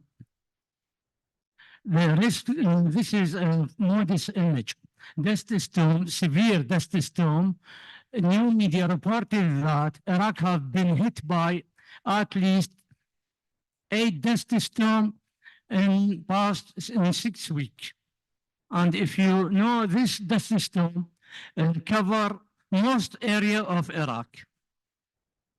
And this is a model show how the desertification increased in Iraq from south to north. And it is very panic. This model by shopping climate classification map estimated for 1980 to 2060 for air and 1071 to 1100. And you can see in 2100, Iraq become a big desert. Big desert. 2 examples. I bring 2 examples for this. This lake called Lake Sawa. In history, is named Peril of Desert. After a dry, we can see it disappeared totally. The second examples of this, the marshes in south of Iraq. These communities lost everything. They are lost, they are animals, everything. You can see with the marshes before drying, and this is after drying. This is the risk of severe climate changes on Iraq. What is the solution can be made they planning to make a green belt in the western region of Iraq. This planning shown in figure 5 planning to plan different places, for example, build Karbala government include 200,000 date palms, 40,000 olive trees, and 400,000 eucalyptus. But because of very low rainfall and very shortage input of water, this green belt will disappear and disappear quickly. This is return to the same reason of the big problems of Iraq. It is a very low high temperature and very low rainflow. This is in fact case study. We can consider it as example. In fact, nobody can do anything for this. That's all. Thank you. Thank you very much for keeping to the time. So let's move to the next presentation. This is presentation 4.8, Muthoni Masende. And maybe with these issues of infrastructure and other aspects of reducing fossil fuels, we have to also think about just transitions. Thank you very much. I wrote some key ones here so that I don't get reprimanded for mispronouncing climate change parameters. So my name is Muthoni Masinde. I'm actually a computer scientist, which might mean I'm an outlier in the room. But I've spent more than 10 years dealing with early warning systems, specifically for drought. And the reason why my poster looks a little bit colored in the background, it's a system that we've been running for those years, which is called ECE, where we integrate indigenous knowledge with modern science to predict drought for small-scale farmers. I've also worked closely with South Africa Weather Service in the recent project of integrated early warning system. And then my team was in charge of creating the agent, the database agent for that. And finally, I've been involved with the Free State Climate Risk and Vulnerability Assessment Report. What I picked up from those three experiences that we see struggle with the last mile, the people that so we're trying to create systems for the perception, how they think. If you tell them what is climate change, it's an elusive divination. In fact, these days when it's very cold, everyone says in their local language, climate change, you know. But really, what is climate change for them? So this research then was meant to answer those questions. We were specifically looking at the perceptions. Is it influenced by their knowledge? So as small as it is, we did it during one of National Science Week. So we did interview students, university students, high school students, as well as women living in informal settlements. But the analysis here was only for the students because it was a group that we could put together. And the things then on this chart is that we're looking at individual actions and proactiveness. What makes me want to plant a tree? Is it because of what I know or what I've experienced? Oh, and then what I do, is it based on my understanding of climate change? And finally, the beliefs thereof. It's a complete research with a paper somewhere, so I'll just go directly to the conclusion. If you could just zoom for me to the end. Yes, it's that the interplay between different perceptions, dimensions, and the implication for climate change is actually a policy decision we need to make. Should we have at universities a general course that teaches all the students what is climate change? I think so.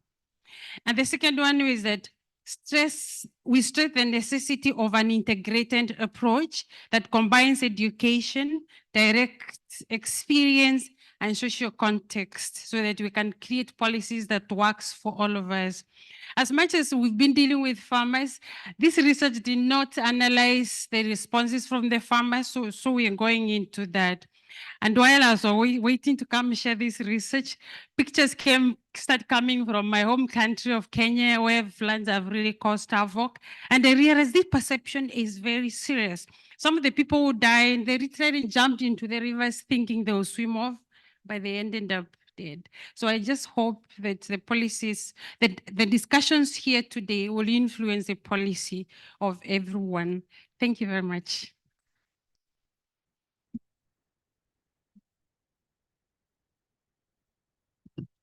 Thank you very much. So we are moving now to the next presentation. It is Nadia Shah Naidu, Flash 4.9.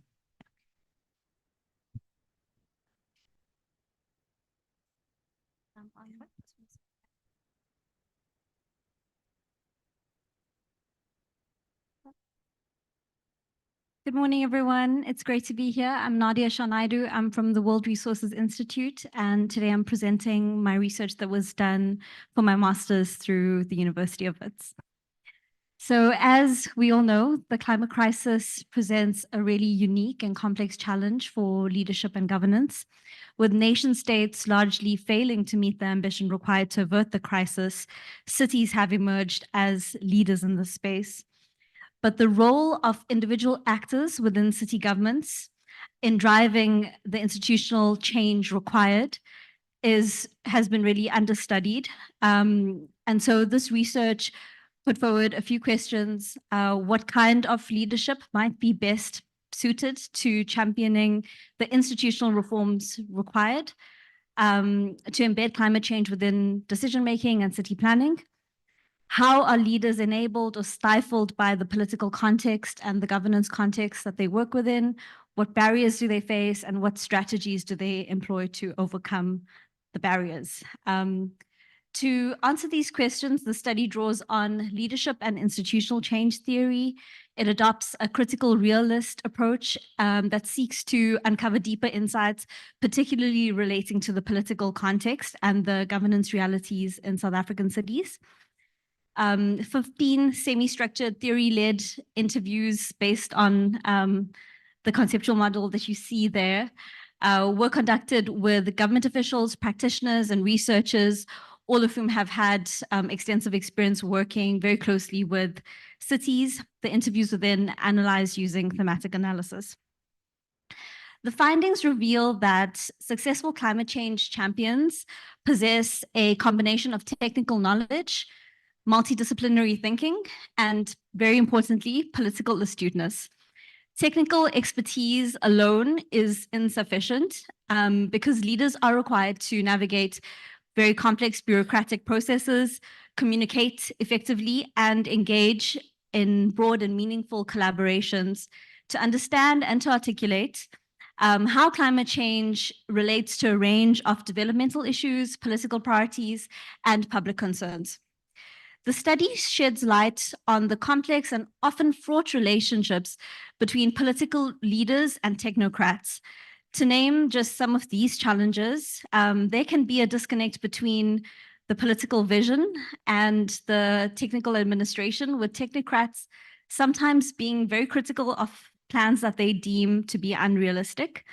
Tensions can also emerge when politicians do not consult technocrats before making decisions, when commitments are made at a higher level but do not filter down to those responsible for implementation, and when political leaders are threatened or mistrust technical leaders. Given the organizational constraints that we see that are inherent in South African local government, the default to institutional change is incremental. This aligns well with what we know about gradual change theory that predicts that institutional layering is the dominant mode of change in contexts where there are high veto powers and very little room to interpret the rules. In such settings, champions find that the most effective way to achieve their goals is by working within the system, by trying to rock the boat a bit, and introducing new practices as a way to change the institution rather than, rather than trying to replace aspects of the institution. The hierarchical nature of local government, the power dynamics that we see, and the political technical interface that I described really results in conditions for high veto powers, giving rise to incremental change. And then this is further supported by the dominance of bureaucratic processes. Any suggested reforms are required to fit within the remit of existing legislation and existing regulations. And even politicians who may not be subject to these power imbalances that I've just described to the same extent, due to the fragility of the coalition politics that we're seeing dominating South African cities, a vote of no confidence is always looming. And because of this, the focus has really shifted towards short-term service delivery, with more strategic endeavors being deprioritized.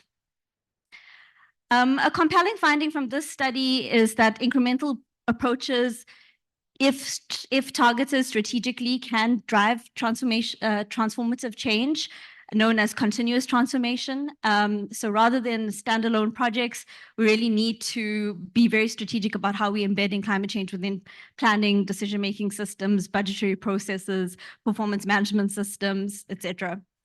And then just to conclude, there are several recommendations that the study puts forward. Unfortunately, within 5 minutes, I couldn't get to it, but please come and find me during tea and lunch, and I'd love to talk about it more and also hear what you think about it. Thank you. Thank you very much. Great. So we are nearly coming to the end of it. So we have the next Flash 4.10, Claudia Schroeder. And please keep in mind this leadership for the panel as well. Thank you so much. Hi, everyone. As mentioned, my name is Claudia Schroeder. I'm here on behalf of ECE Africa, and I'm honored to share with you the outcomes of a significant multi-stakeholder workshop that was facilitated early last year in Nyandarua County, based in Kenya. For those who don't know Nyandarua County, it's in central Kenya, and it's a largely agricultural area. This workshop marked the beginning of the co-development of the county's climate change risk and vulnerability assessment, an essential step towards understanding and addressing the climate challenges that impact this region. The primary aim of this workshop was to firstly identify the climate hazards experienced in Nyandarua, assess the extent of these impacts, and understand how these hazards affect various sectors and, importantly, vulnerable population groups within the county. Furthermore, we also sought to unpack the county's adaptive capacity to better prepare for and respond to the challenges. The selection of stakeholders for this workshop was done in collaboration with the Nyandarua County's Climate Change Department and included representatives from diverse sectors, including the Governor's Office, Climate Change Department, Health, Meteorological Services, Financial, alongside representatives from the Kenyan National Government. It's also important to note that similar engagements occurred with the civil society at a ward level after this workshop, and were fed into this discussion and the processes thereafter.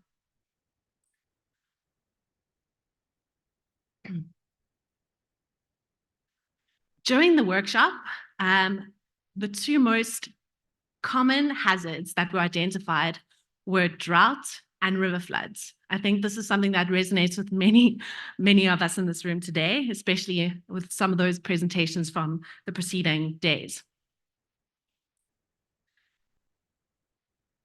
River floods and droughts were found to have the highest impact on the majority of Nyandarua's county sectors and services. Sectors that were found to be most affected by climate hazards include agriculture and forestry, environment and biodiversity, water and society, community, and culture. Droughts and rivers were also found to have the highest impact on the majority of vulnerable population groups that were identified by the stakeholders. These groups included elderly, women, children, residents of informal settlements, and persons with chronic diseases. It's also really important to note that when kind of identifying these aspects, there are kind of rabbit holes around definitions, who's part of these groups, that all formed a critical part of these discussions. Throughout the discussions, we identified various factors that also supported and challenged Nandarua's adaptive capacity, their resilience or their ability to bounce back, essentially. Key factors included access to basic services, government capacity, access to quality data, and environmental conditions.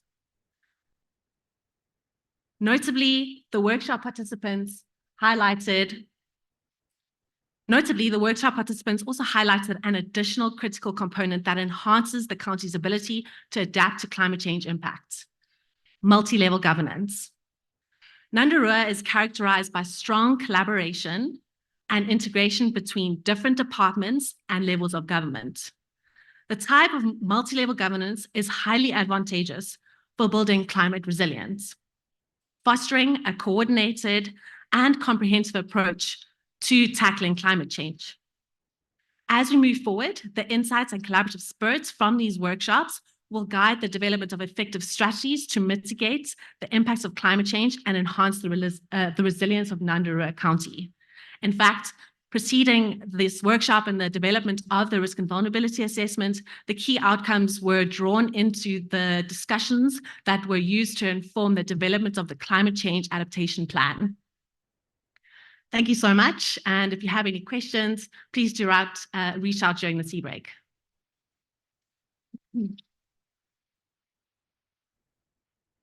Thank you very much. And from my own work also in Kenya, landscape governance help a lot for climate change adaptation.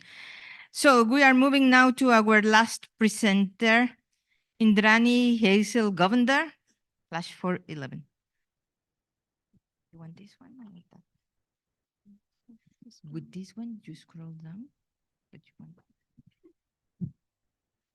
Good morning, everyone. My name is Hazel Govender, and I'm going to be talking about a model that's still a work in progress. This is looking at assessing socio-ecological risks and focusing on KwaZulu-Natal, which is, for those of you that don't know, it's one of the provinces in South Africa on the East Coast. And we are using Bayesian network analysis to assess risks of extreme weather events. So the model that I'm proposing is actually based on a model that is applied globally. The original model is Bayesian network relevant risk model, which basically takes a regional study area, and then breaks it up into risk regions. So this has been applied globally to catchments and water resource management, and that's my primary area of research. So I thought it would be a good idea to apply it to KwaZulu-Natal and treat the municipal areas as risk regions.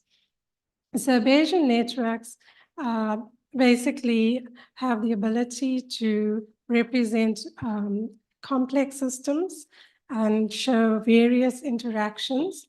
So if we scroll down, so what we've actually decided to do is focus on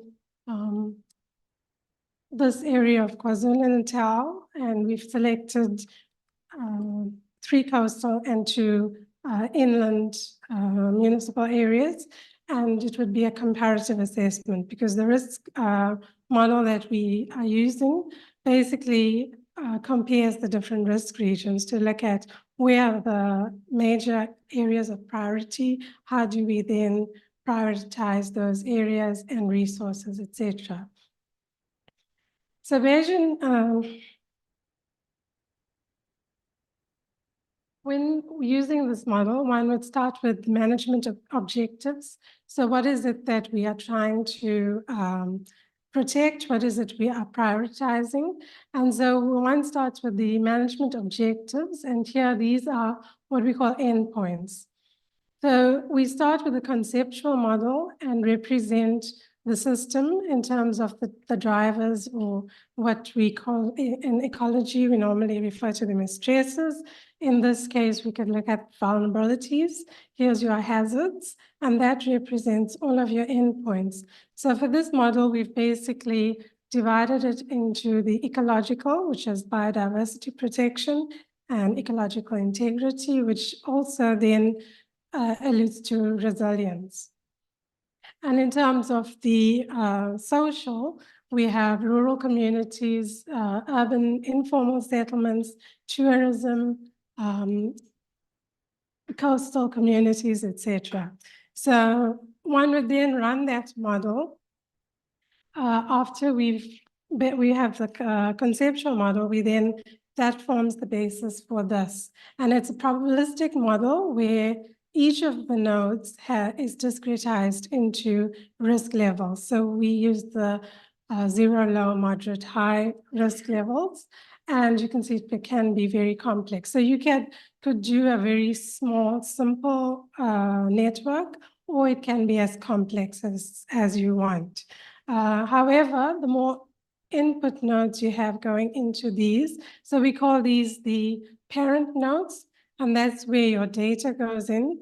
The advantage of Bayesian networks is you can use data, expert knowledge, publications, and what's lacking in many studies is the local ecological knowledge. And then once you've got your parent nodes parameterized, you then have your child nodes, which basically has algorithm that uses a weighting of these parent nodes. And your final output is your risk profile, which then is essentially telling you where's the risk for each of these endpoints. So that helps in terms of prioritizing resources, etc. So I use the software Netica. There's also Genie, which is open source software. There's Hugen and R. Also, the very good thing about it is that it's visual. So you could use the conceptual model to address various different stakeholders. And the output finally would be a map that would be color-coded. So for example, we use green for low risk, yellow for moderate risk, and red for high risk. It also lends itself to identifying the key drivers in terms of the vulnerabilities. It could become be integrated into a much larger model where you have, for example, climate modeling outputs that go into this model and inform the model. And basically, it would allow us to identify the trade-offs and guide decision-making and strategic planning. Thanks. Thank you very much. With this, we finalize this morning session. I want to thank you all for your attention. Please engage with the presenters of the flash presentations during the coffee break. Thank you. Thanks, Rocio. Well, that brings us to the end of all of the inputs, and it's been an enormous amount of input, not just today, obviously, and yesterday and the day before. We tried this format, this new format, and I think with good results, but I think in the next time we do this, we're going to, instead of having flash talks, we're going to just have tweets. I think we just, get a bit more modern, one tweet per talk. Yeah, that should do it. I don't know how people feel about this idea. If you can get your message over in 5 minutes, you're doing a great job. But anyway, we'll get some feedback on that from you guys later. So thanks to everybody that has put in. I just want to add that we got at least 100 more applications to participate, put input into this conference. We didn't want to do parallel sessions, it was not what we wanted to achieve. So we've really had to pack it in, and I think we've been successful in hearing an amazing amount of work that's been done. Now, I've again just to assure you, we're still going to finish at lunchtime. We've just moved lunch to 3 p.m. No, I'm kidding. No, we're finishing at lunchtime. Obviously, we're a bit behind that schedule as well. So I'm not going to take away your tea because I need the tea to fix some things on my presentation.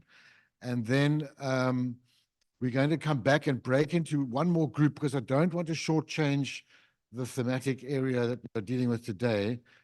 We might have to forego the plenary after that, but as long as those group have captured the information, that's important.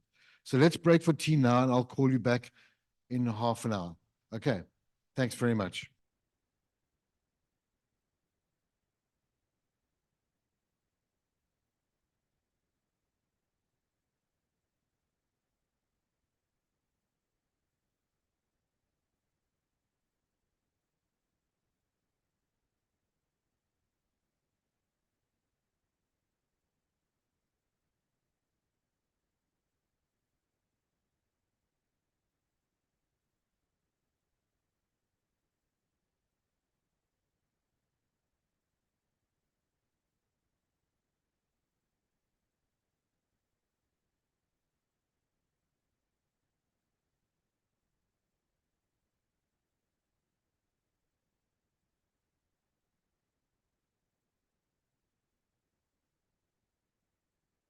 To the last effort that we are asking you to apply yourselves to.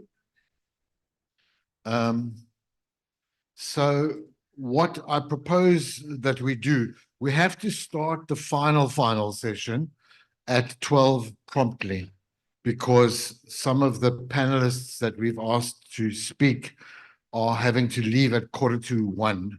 So we do have to start that on time. The time now is 11:15. So we've got 45 minutes. So what I propose that we do is we're going to do a group session and address some questions. Again, this is just the stimulation. This is not what we require you to answer. We also don't need you to take it literally. So you don't. So if the question is confusing, then I will claim that it's actually meant to be interpretable. And so what we want you to do is to go to your groups again. Some of the groups might be diminished, so you can fuse groups if you want to. But we do want to get your input again. Remember that the output of this conference is going to be taken from the responses we've got by email and also some of the discussion in the panels, which we've got record of.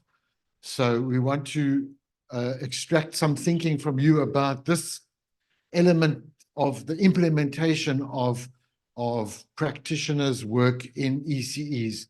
We heard just now about some finance issues. We heard about some socioeconomic considerations and assessments. We've heard about response and how response is designed in some examples. And we heard about some policy approaches and some policy limitations. So we'd like you to go away and think about this. And again, these are the stimulating questions for your conversation.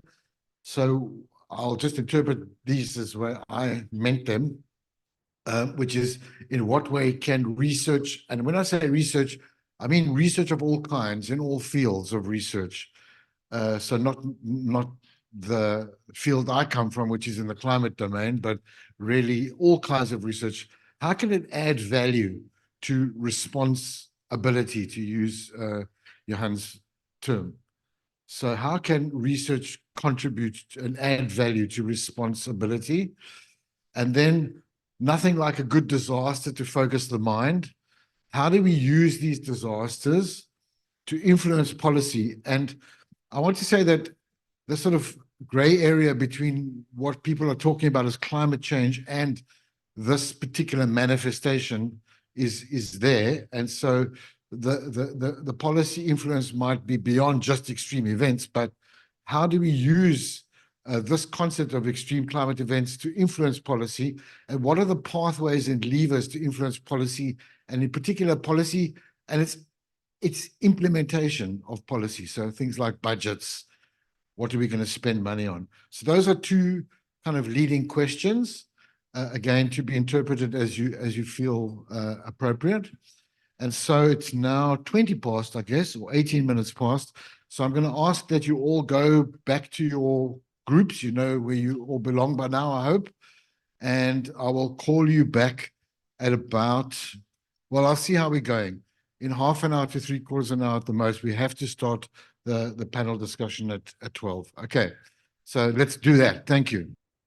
Okay, folks, we have 3 more things to do. The first thing we're going to do is talk about this last session. The second thing we're going to do is talk to you about what people have drawn out of it in the panel. The third thing is just to offer you some final thoughts, and then we're going to close with a couple of closing remarks and thanks, and then we're going to have lunch. That's 5 things. Okay.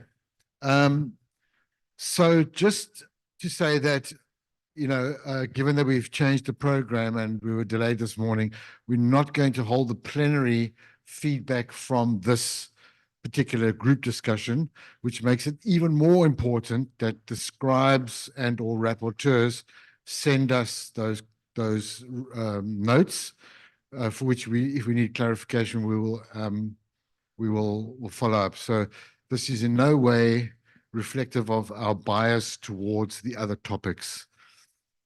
I know we will be accused of it, but nevertheless, that's our statement. Okay.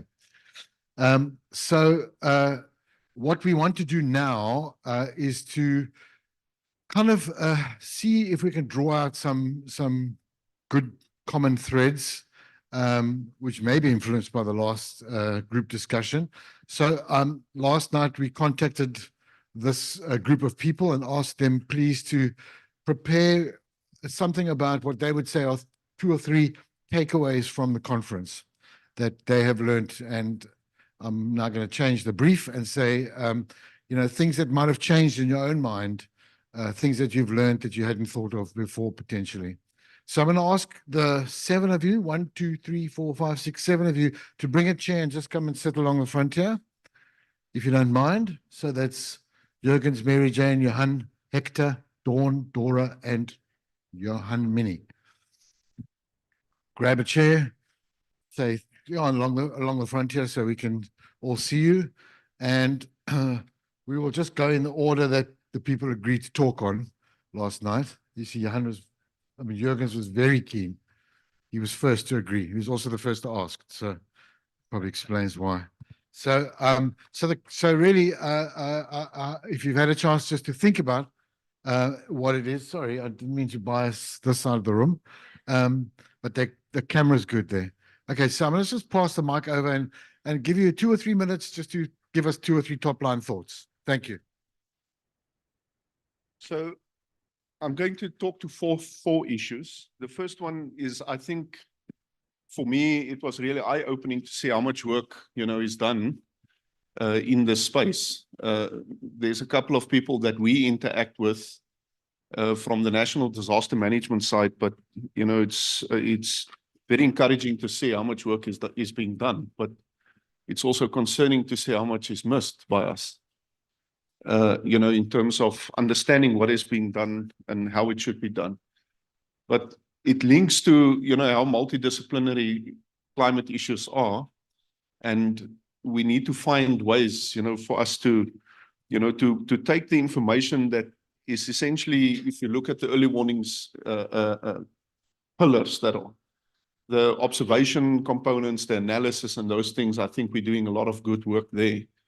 But when we start talking about how do we disseminate the information, how do we understand the disaster knowledge, how does it influence policy? I think there's more to be done there. And that leads me into that second point is, you know, from a governmental point of view and as a, you know, as a government department, we need to really go and sit and look, how do we actually take the scientific information that is generated here? How do we understand it? And how do we actually put it into our governance systems, so that we are able to govern better and to govern on scientific principles rather than, on a thumbsuck. We think the weather is going to do this, and this is going to be the future. So that puts me into the third part, is if you start looking at the other pillars, the question is now, how do we bring scientists into these different pillars?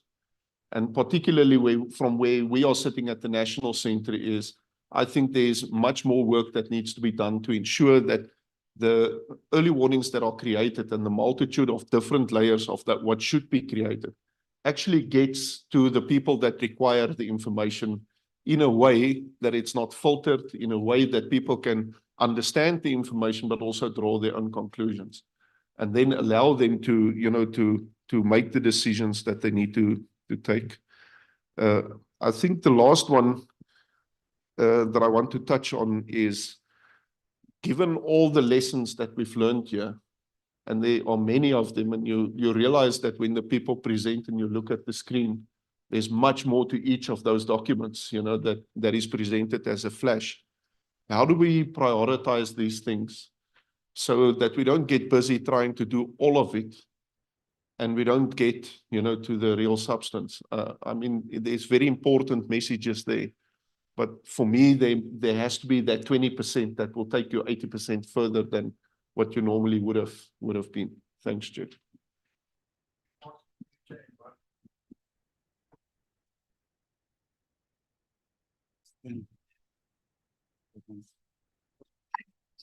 And no, Hector was saying I should go to the stand. People will see me better.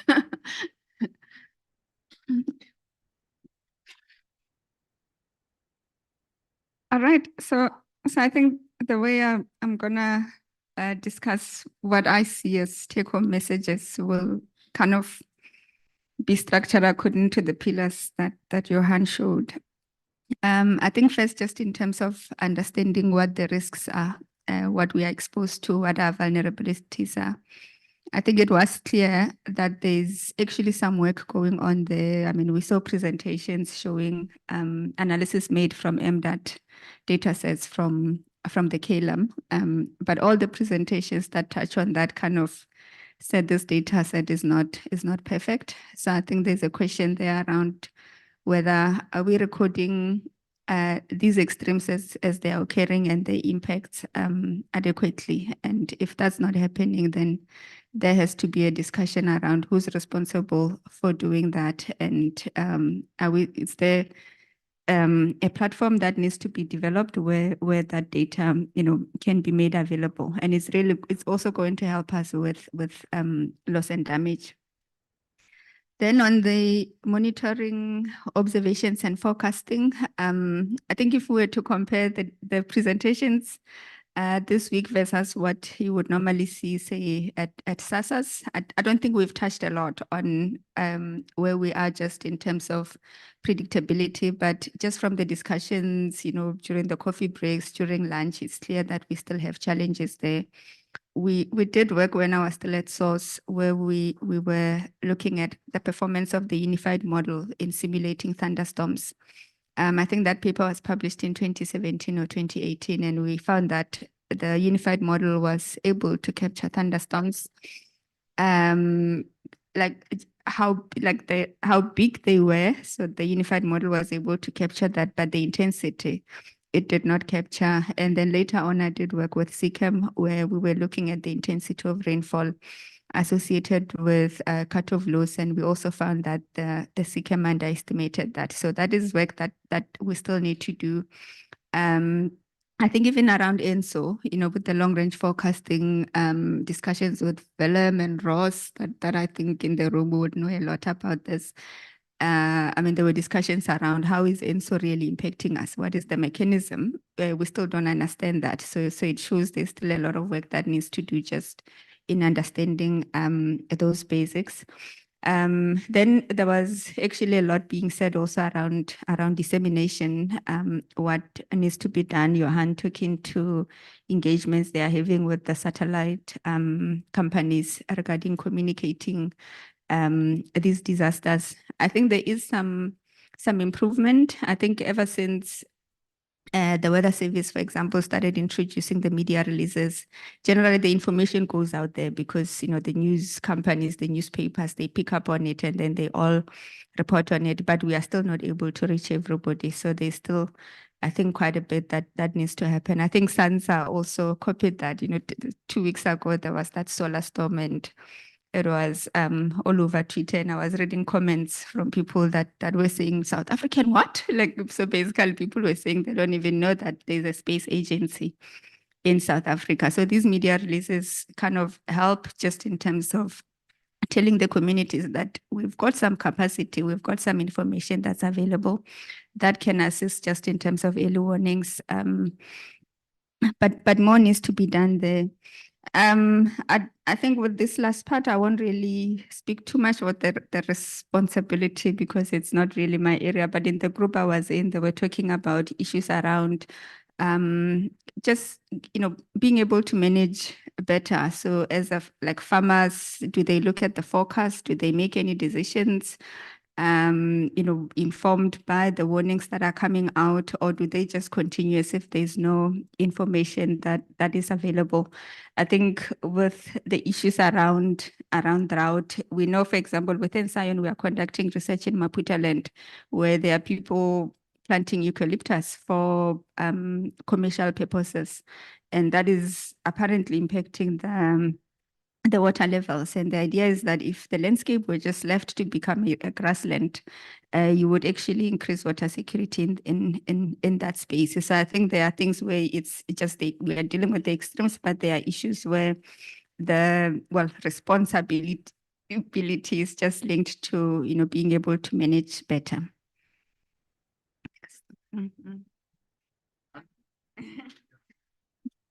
Okay. I'm also going to stand up just to look at everybody. Just a quick comment. Some of my comments going to be more on a strategic level. As from a WMO side, we cannot get into the politics and the differences within a country. We can simply guide and assist, and we rely on our members and member states to actually implement and coordinate nationally what is agreed upon at the global level. Saying that, it's clear that there are things that's already been agreed at global level which may not always filter through at all the departments. And I'll be thinking on how we can possibly assist in addressing that from where I am as a South African. So I'm going to abuse my South African heritage to see if I can try and persuade some people to, let me stop there before I get into trouble. The one example I would like to take, and Mary Jane, you just touch on it again, is about this catalogue of hazardous events. You know, we've implemented this now with UNDRR, and those catalogues can only be done with the two organizations. They provide, Weather Service verifies, they get the costing and they put it on the database. And then it becomes available at global level. So everybody sings from the same hymn book, so to speak. And that's extremely important because once you've got different figures going to Parliament or to government or to the policymakers, you've got an issue. But if everybody provides the same statistics, then you've got something that you can really rely on.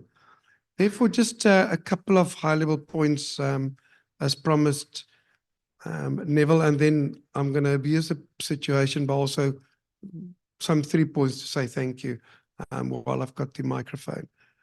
Number one, it's clear that there's a strong need for collaboration nationally with regards to sustained infrastructure, but sustained and resilient infrastructure. So my proposal on that is, how about setting up a document, a study, looking at what is the current status of infrastructure within South Africa that contributes towards climate modeling and all of those purposes.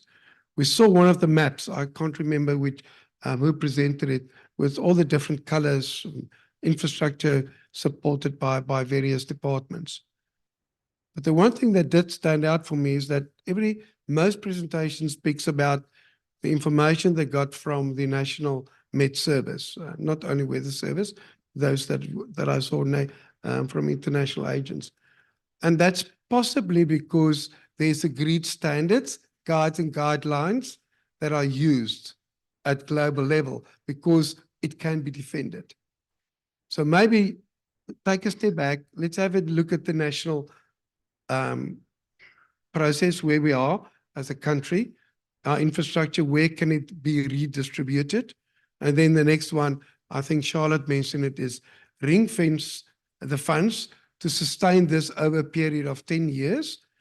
And let's have that communication then with Treasury to say, we've got all of these stakeholders willing to work together. They've done the mapping. Now let's put it together for the better of everybody in this country to address climate action. So that's the first proposal. The second one is, I spoke about the State of Climate report, which we provide globally, and also now the State of Water reports. And in both of them, we also put elements of weather. You know, what was the most significant weather in the climate report, and what was the most significant floods and flash floods in the State of Water report. I know it's a big ask, but maybe South Africa needs to start with the State of Climate for South Africa. And for that, you probably need a strong leadership team. Somebody to say, okay, I'll take charge. Can everybody agree? And then you say, okay, let us make sure that we get this one done. And how we do it globally is, believe it or not, we already provide a provisional State of Climate report at COP. You don't have to provide a provisional State of Climate report unless it coincides with government decision-making for the next fiscal year. Then it's important. So what you can possibly consider is to say, this institution can focus this year on collecting all information regarding sea level rise, that one on greenhouse gases, this one on temperature, and this one on X, Y, and Z. And they can rotate the next year, whatever the case may be. And then have once a year a symposium where these papers are presented. At least you've got something that you can go to government to say, this is what we've got. And as you've got energy and as you've got enthusiasm, you can build that into additional annexes like a state of health, a state of energy, or whatever the case may be, as needed by government at that particular period. So you address government's needs in the same State of Climate reports. So I think it's something that I would like to encourage you to consider. With that, something that we are very strong at the WMO is about research. Everything that we do must be scientifically based. And this is why I think your State of Climate reports are important. And the research people are not often heard enough about the work that they do. And sometimes when you put all the modelers in a room, they can actually learn from one another and they can add value to one another, but they don't always get that opportunity. But when you present these papers on an annually basis for the State of Climate report, they can actually then get together. But it needs a lot of commitment from a lot of organizations and institutions to get that done. However, I see there is also an opportunity, and I've made a note about a couple of things which I will definitely take to the early warnings for all first National Consultative Workshop, which we will have in July. And I think there's a lot of elements which I can bring in there to say, let us consider A, B, and C, D, and E for South Africa. So at strategic level, I think those are the 4 main points I would like to highlight, Neville. And I would like to then also thank yourself and the organizers for this excellent conference. I think everything that we've seen so far this week cuts across the full value cycle. We've looked and listened about biodiversity, national parks, right through to policy and economics, the full value cycle. And I think that was extremely valuable and well balanced. It was also a well balanced group. And I would like to congratulate you on a well balanced group, and in particular on the gender aspect. And now the WMOs, for the first time, we've got a Secretary General who's a female in 150 years. And gender was always my own. Everybody knows me, was always passionate to myself. And I'm delighted to see so much females and young leaders standing up. It's really exciting. And that's why we still do what we do, because we love it. It's in our blood. But we need to get that message across to those at higher levels. So, you know, let's work possibly together with all these things I propose from bottom up, and we will try from top down to see how we can influence policymakers. I was actually surprised, and I'll speak with Neville afterwards. How come I haven't heard anything about artificial intelligence? It's a big thing at the moment globally, and it was interesting, quite interesting. Something else I've also heard about, kilometer scale modeling, also a big thing which we talk about at the moment at the WMO. So things you may wish to consider going forward. Therefore, I think that's it. Again, once again, thank you very much for the opportunity for the WMO to partake in this event. It was nice to be home for a while and see some friends. I'm going to abuse it, and I'm going to give Neville a little bit of a WMO pin. He said he likes it. So, and Guy, please come forward. I'm going to give them each a WMO pin, and I'm sure that they will wear it with pride.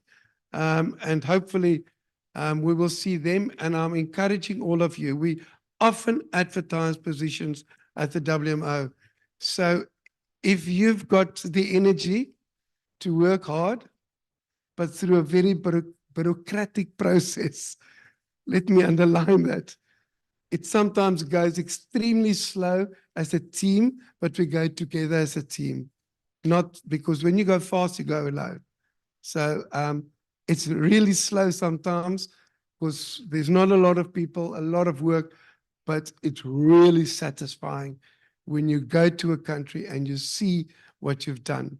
And I would like to consider to apply for the positions, anything from a P1, which is your lowest level, and even if the SG, if you wish to apply for a position in the future. But please, at the moment, there's a D2 position, same as mine, for science and innovation, open.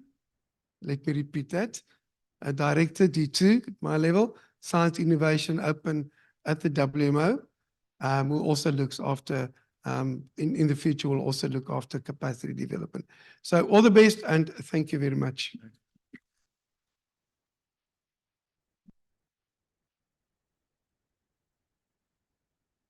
Yeah.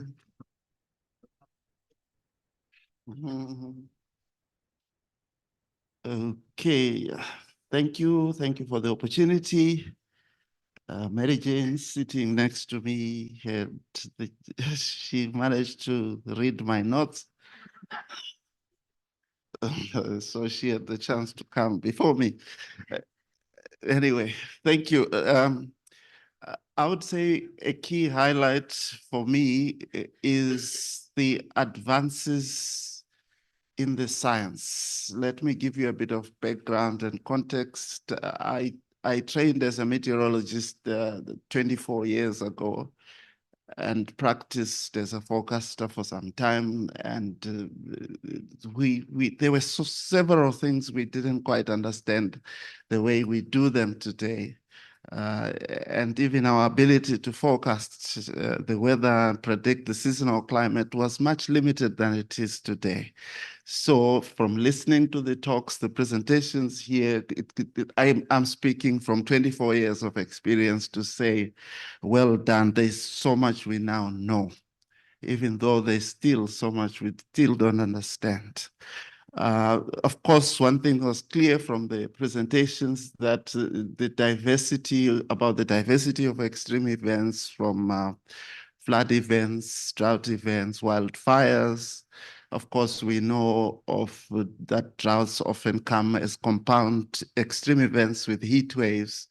And even though there is a robust warming trend, we must not forget that extreme cold events are still very much with us.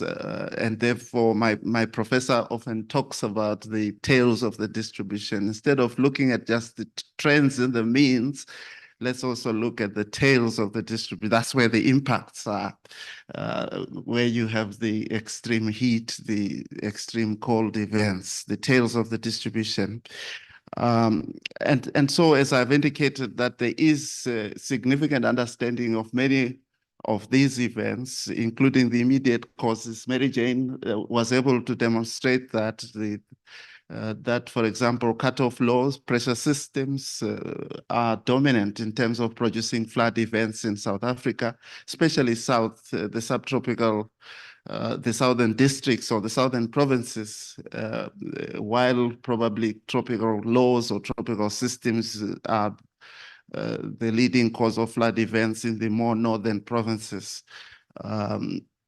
There is still surprises. We know, like if you tell me there's snow somewhere in South Africa, I would be able to wake up and tell you, even without looking at the weather charts, what is most likely responsible for that. We do know. If you say there's flood in Durban, I would probably tell you without checking what is it that caused floods.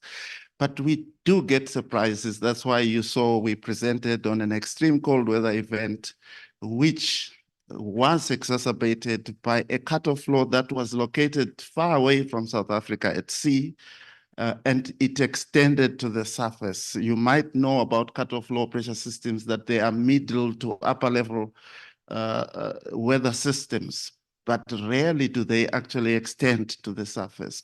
When they do extend to the surface, it means they are intense weather systems, and they are even able to modulate the circulation at the surface and bring extreme cold conditions. So that's one lesson we have learned. So we still learn, we still get a few surprises, which of course makes our work to be exciting.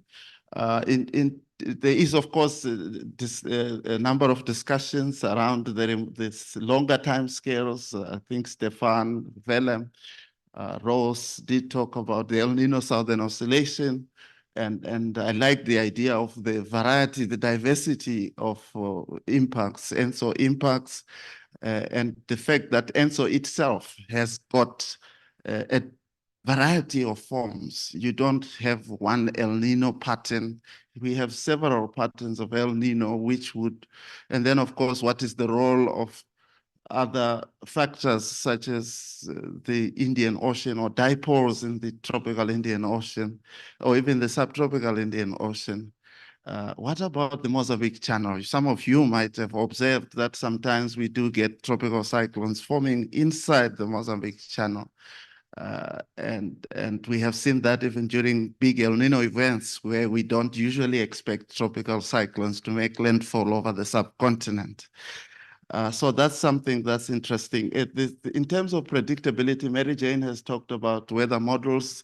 And as I've said, there was a time when I was on the bench, we used to have persistence as the main method of forecasting tropical cyclones. If a tropical cyclone is generally moving southwestward or southeastwards, you would then expect it to persist in that direction.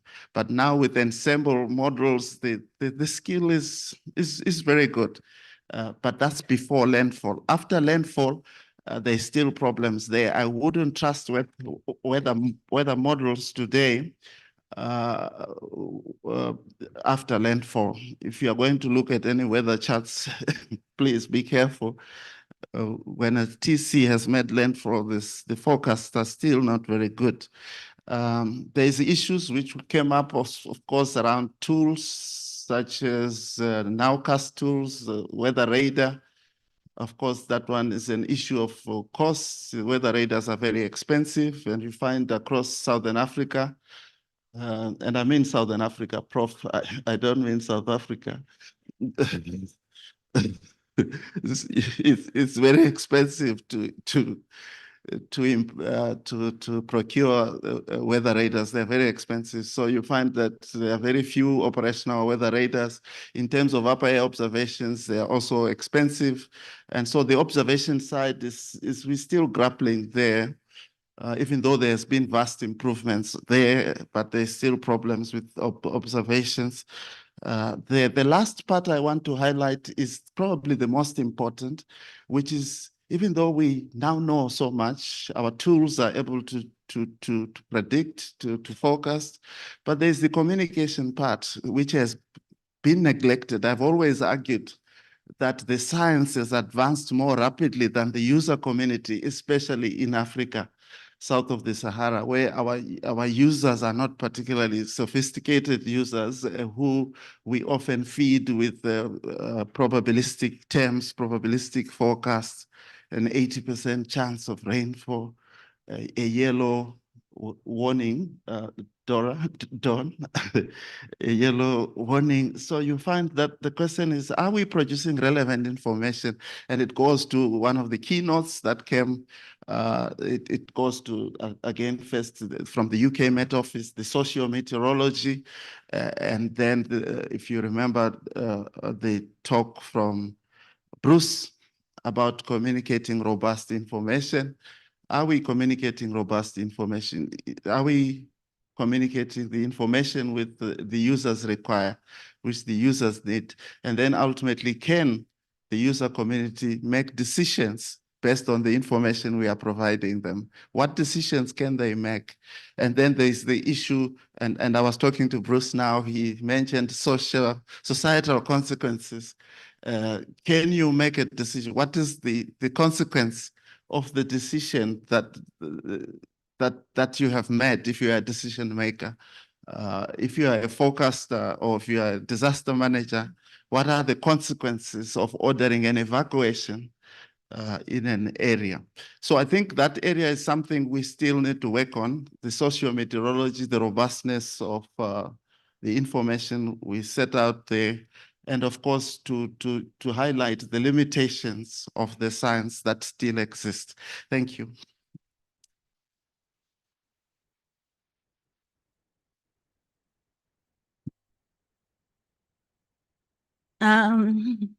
Is it still a morning? Good morning, everyone. Okay, it's afternoon. Good afternoon, everyone. It's always hard to speak after a professor has spoken, but I'll just try my best. So the three things I'm gonna just briefly say on the three things that really caught me in this conference. So when I came, like I had different expectation. I had my own assumptions, but coming here and seeing everyone coming together with different backgrounds and trying to solve one problem, it really took me. So my first thing that I got from this is that the role of us, or of us together as a community of practice, what is the role of this conference, or what are we aiming to achieve in this conference as a community of practice? As I've said, I came and I had my own. When I came, I had my own. Coming from the weather service, I had my own vision for this. But I realized that each and every one of us, even if we can coming from different backgrounds, different organizations, we had only one common goal in mind, and that is saving lives and property, which is one of the primary things. Okay, we might have secondary things that we wanted, funding and all of that, but one of the primary goal of us meeting to hear, listening from all of you, from all the representation, it was about saving lives and property. That is what I got. We're here to save lives and property. And my second take was, whose lives are we trying to save? So we've talked about different, I don't want to use the name users anymore because I was corrected that we should see people as stakeholders. So there's different stakeholders that we here for as climate service providers. And we've already always lumped them all together as, okay, just stakeholders, just people who need to use climate services. But I've learned here in the past days that we have different stakeholders and based on locations, based on the socio-economic status, and all of this, whatever we do, it should always talk to their needs. So it is not only one need, but we should be able to differentiate the needs based on the different people that we're trying to serve. And the last thing was, then how do we go about doing that? Is the issue of understanding or defining the roles and responsibilities. Who's who in the whole situation?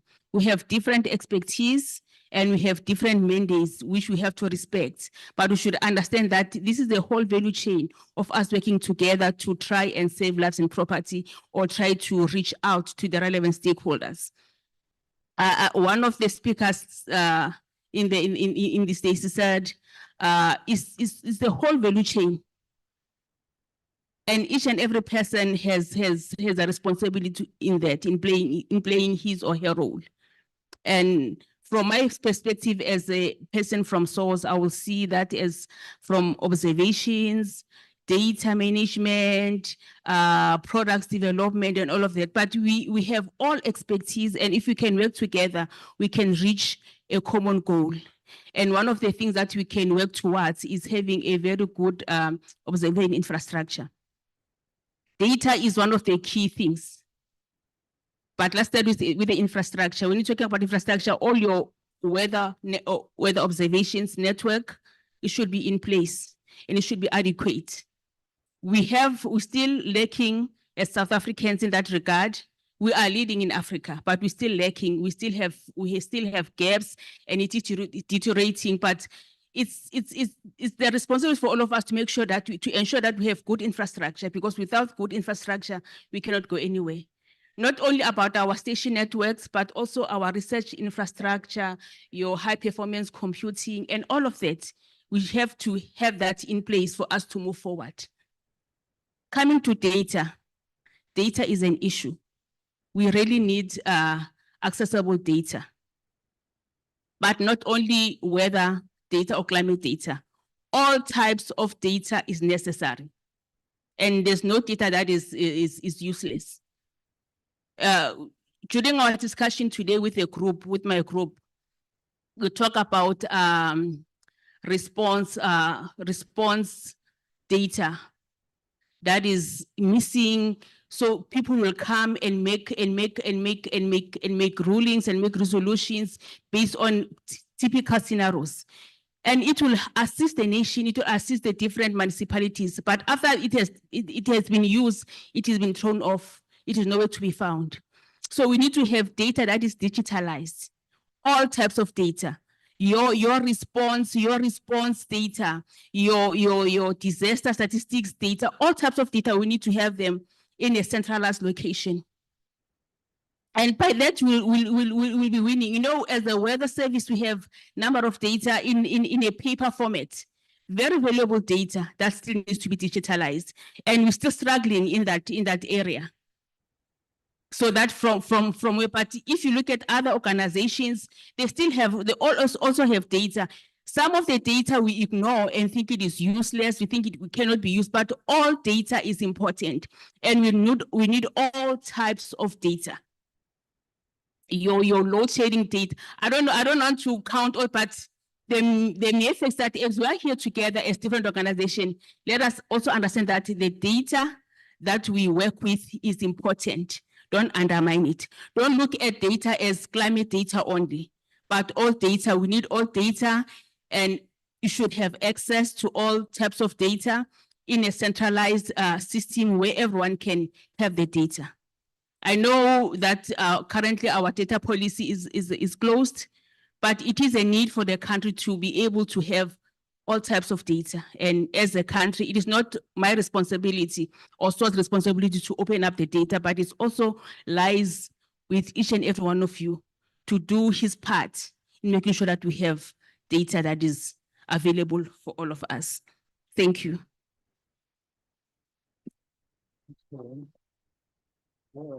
Yep. Thank you. On a light note, Neville strategically asked us to be part of the panel after the happy hour, because he knew we wouldn't say no. So just quickly, for me, I'm taking away three key terms. The first one, disaster management is bigger than disaster management. When I initially saw it, I thought it was a typo, but then it actually summarizes everything because it really is a big aspect. And my second one is non-congruency and robust methods. So essentially what we need to do, what came across in a lot of the presentations was that we need to work smart. We need to try and invest in infrastructure because, you know, climate change is here to stay. And already now you would notice a lot of the infrastructure, like your road surfaces, getting a lot of potholes when it rains, you know. So just imagine as the conditions get worse, you know, the infrastructure wouldn't be sustainable. We also saw early warnings. Early warnings and public awareness is something that's critical. We need to try and develop material on new hazards, but also we, in our group, we spoke about human behavior, how, you know, as humans, we, the way we respond to warnings. So for example, when there's a fire drill, you'll notice people don't really take heed because they keep on hearing the fire drill and they don't think it's a warning. So we need to work on that, on how people respond to early warnings, and we need to raise awareness. Also, pockets of excellence where, you know, we could learn from different countries. I think we learned a bit from Egypt when they were talking about, you know, their digital transformation to avoid corruption during a disaster. And so there's a lot of areas where we need to collaborate, you know, with different institutions, but also how do we make use of indigenous knowledge systems, because like Prof said yesterday, they're actually doing quite well. So those are some of the things that we need to, you know, expand on. But also when we try and disseminate the information that we have, all the data that we have, we need to bear in mind that there are different audiences. So you'll get your younger generation who make use of social media, your Instagram, X, not Twitter anymore, and your politicians. So with politicians, if you are too technical, you lose them. That's when they're like, oh, it's too academic, you know. But if you try and break it down, I've seen some studies where they'll have like the full technical study and then they'll have like a little summary. And I guess that summary is for people who, you know, don't really know the jargon and so on. There are a number of stakeholders that should also be roped in. For example, your insurance companies, they have a lot of data also that we could use. So, you know, we should involve them. And sometimes they're willing to fund projects because, you know, for them it's a loss when they are ECEs. Stats, they say, I didn't see them. You know, we should rope them in also, you know, and try and develop indicators that would assist us in documenting ECEs and climate-related data. Thank you.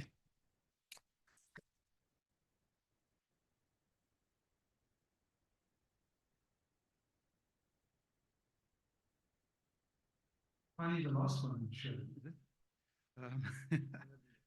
You'll have the last word, so I'm just glad I'm the last. Everyone got up so quickly, I couldn't get here. So they were very eager. So I come from a management science background, the School of Public Management and Planning, which is now the School of Public Leadership, management science. My uncle, who was a nuclear medicine specialist, was very skeptical about there being a science about management. But I think many of the things that we are dealing with are actually problems regarding people and management that we need to address. So it was great to be here with all of you. The previous time I was here, we presented a course on event safety management. There is a link because events need to be cancelled when the weather becomes too severe. So even that link is important. The things I kind of picked up that I think I'll take home with me and to the office with me is that we need to do scenario-based policy or strategy or challenge discussions, like getting your teeth into the sandstorm. Where's our colleague from Iraq? It was, if you're going to, we don't understand how a sandstorm works here in Cape Town, but maybe that's something that could be coming our way in the future. And the wonderful discussion with coastal change and sea level rise with planning officials, where you sit down and say, okay, so it's now this level of sea rise. What are you going to, what policy decisions are you going to make now, and what operational decisions are you going to make? So those scenario-based policy or strategy or challenge discussions, where you challenge each other and try to get to solutions, I think that's what we should be doing more of. Also, problem-based collaborative solution seeking, including long-term resilient infrastructure planning, where we really look at the academic and scientific advice on what can be expected in the future, and really think about and pull together the engineers, the planners, and everyone, and just really think long-term. And then from joint operations to joint project planning. When disasters occur, we pull together a joint operations center, and we get a team together that represents everyone who can actually influence the situation, and we coordinate. It's called the Joint Operations Center, but we should take that further into joint planning for these kind of events. And I think that's going to be important. And not only planning, but also budgeting. So joint budgeting. You'll pay for that and I'll pay for this, and together we'll make the future better. That kind of situation. And then I think what's also important is that we really look at implementation champions, people who can take research findings into practical implemented projects. Those are my points. Thanks.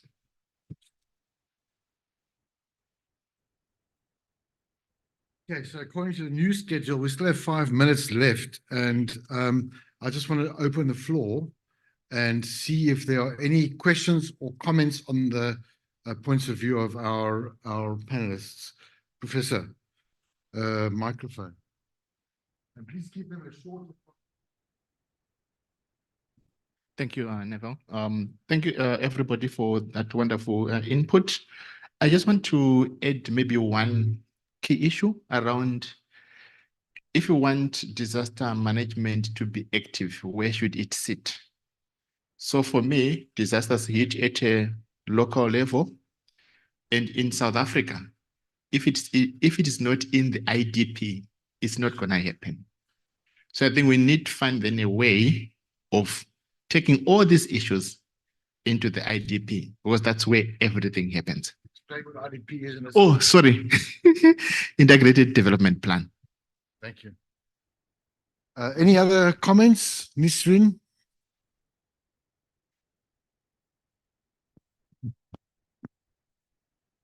Actually, I want to ask about the activation of early warning system, because it will be helpful in avoid a lot of economic loss and a lot of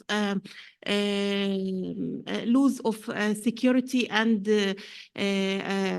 people with homeless all over the world. So I want to know more about the system, this system, because I read about it on WMO. Thank you. Referring to the South African weather early warning system, is that what you're referring to in particular? Ah. Okay. Okay. Okay. I mean, I think that's WMO's well resourced. Let me just take one more from the floor, and then I'm going to see if there's any more from the floor going. No. I'll give you my card and we can communicate. To try and explain it now, it's going to take too long. Thank you. All right. If there are no more, Guy, I saw you had notes and you came forward. So do you want to make a comment? We're not ready. You have to wait a bit longer. Okay, so then we're going to relieve our panel. Thank you very much for that input. Can I get those slides, those summary slides? So under duress last night, I thought I would make a few of my own observations. So I want to say that I'm not going to try to represent the discourse that we're going to still assess afterwards, but I thought I would just try and draw out what I thought were a couple of thematic ideas. And I've used this particular framework of climate information value chain, which divides things up into knowledge, tools, solutions, and beneficiaries, which I'm sure many of you will have objections to, but that's not the point. The point is really just to use it as a framework to hang things on. And so, again, nominally, we try to think of this in the form of climate science observations and information and early warning systems, risk and vulnerability assessments, policy and planning, and then DDR, response and rescue. I made 3 notes on the way over here. First, I just want to check that. Is it true that you still tweet on X? If X has changed its name, what's the verb?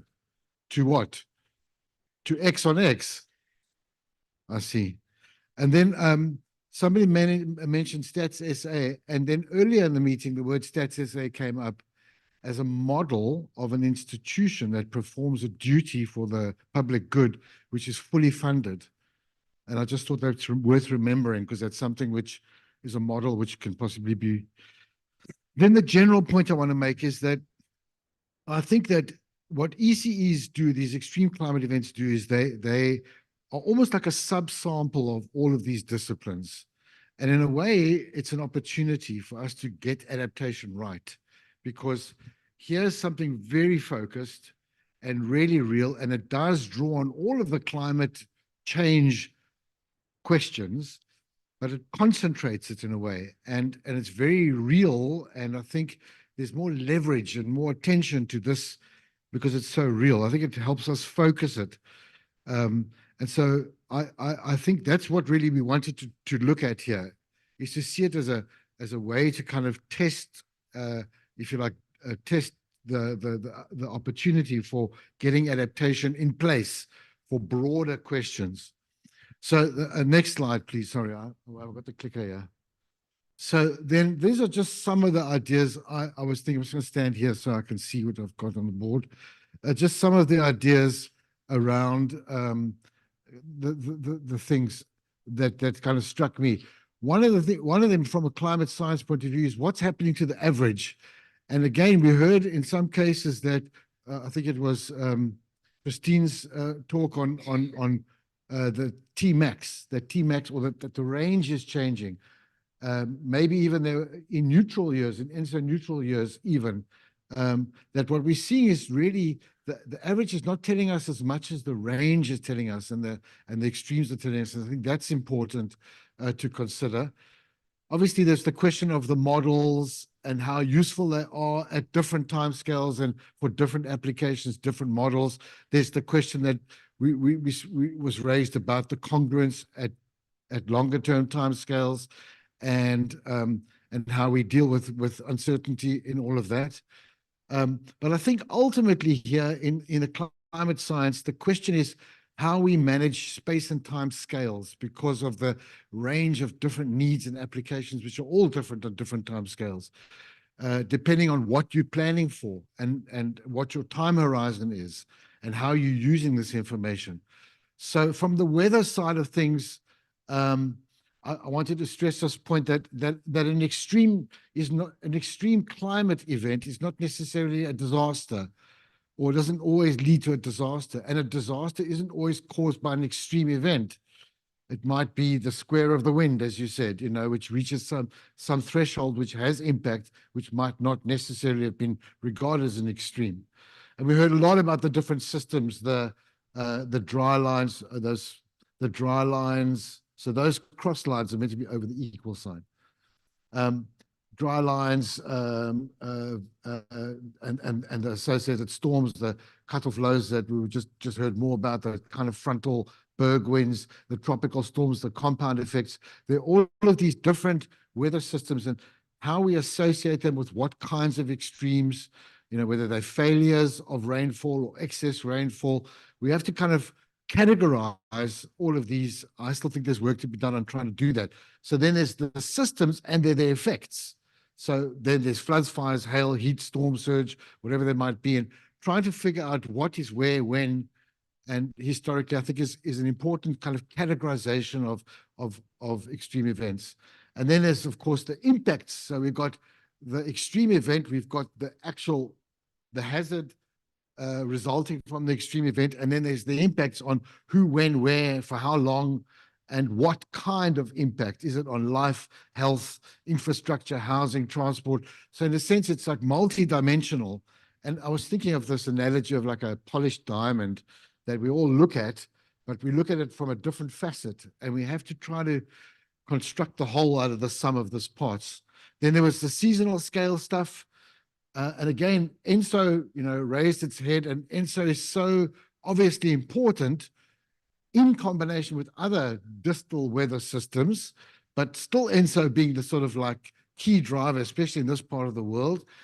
And in understanding what it means when we say, okay, we've got an ENSO coming, the likelihood of a drier, wetter, stormier, windier season is associated with that. But how do we translate this into real forecast as opposed to probability? How do we move this into the forecast? What do we switch on when we have an ENSO? What systems do we switch on? And understanding ENSO better and its impacts, as we were hearing, between events or among events and regionally and sub-regionally, what these mean. So so excess and failures so the seasonal question then is also about what kind of season we're going to have. What does it mean for excesses? What does it mean for failures of rainfalls or excesses of rainfalls? We're trying to understand in a sort of a nested or cascading way what these seasonal signals mean at the weather scale. So they would include things like, more heat waves and then droughts. And droughts are a different animal because they are longer term things which happen at different space and time scales as well. So we have to think of how we reconcile the weather and seasonal scales. And then, of course, there are the decadal scales, which is the trends in all of these parameters of interest. So, the frequency of these kinds of weather events at decadal scales, the kinds of seasons we're looking at decadal scales, and then the projection congruence and incongruence that Bruce was talking about, how we deal with this in strategic planning and investments in particular. So those are some of the key challenges there. And then I just stuck on it because I forgot about it. It was, of course, the attribution question. So how do we attribute? How do we do it here in this part of the world and in other parts of the world? And how do we use it? How do we use attribution? Okay, so that was, and I've got more to say about the climate science than anything else. Not that we're biased or anything like it. Next one, please. Sorry. So then looking at the observations and informations, again, here, I think we have to find a common language to define and categorize ECEs because they mean different things to different people. So it's going to be really important that we speak about what's an extreme, what's an impact, what's a hazard, and really make sure that our language is properly codified so we all know we're talking about the same thing. I wrote their specialized observations, planning, and responses. Yeah, so once we have these definitions, then we need to specify what are the observations and the planning issues in response to these different categories of ECE. And then the second item was understanding ECE impacts on society generally. So this is again translating this from the identification and categorization into the right kind of response, because each of these are going to have a different kind of impact. And again, they're going to act over longer periods of time or shorter periods of time. So we have to consider those. So how they do them. So then do we do this by sector? And I said by circumstance. I hope I spelled it right. In other words, the socioeconomic conditions under which people are living.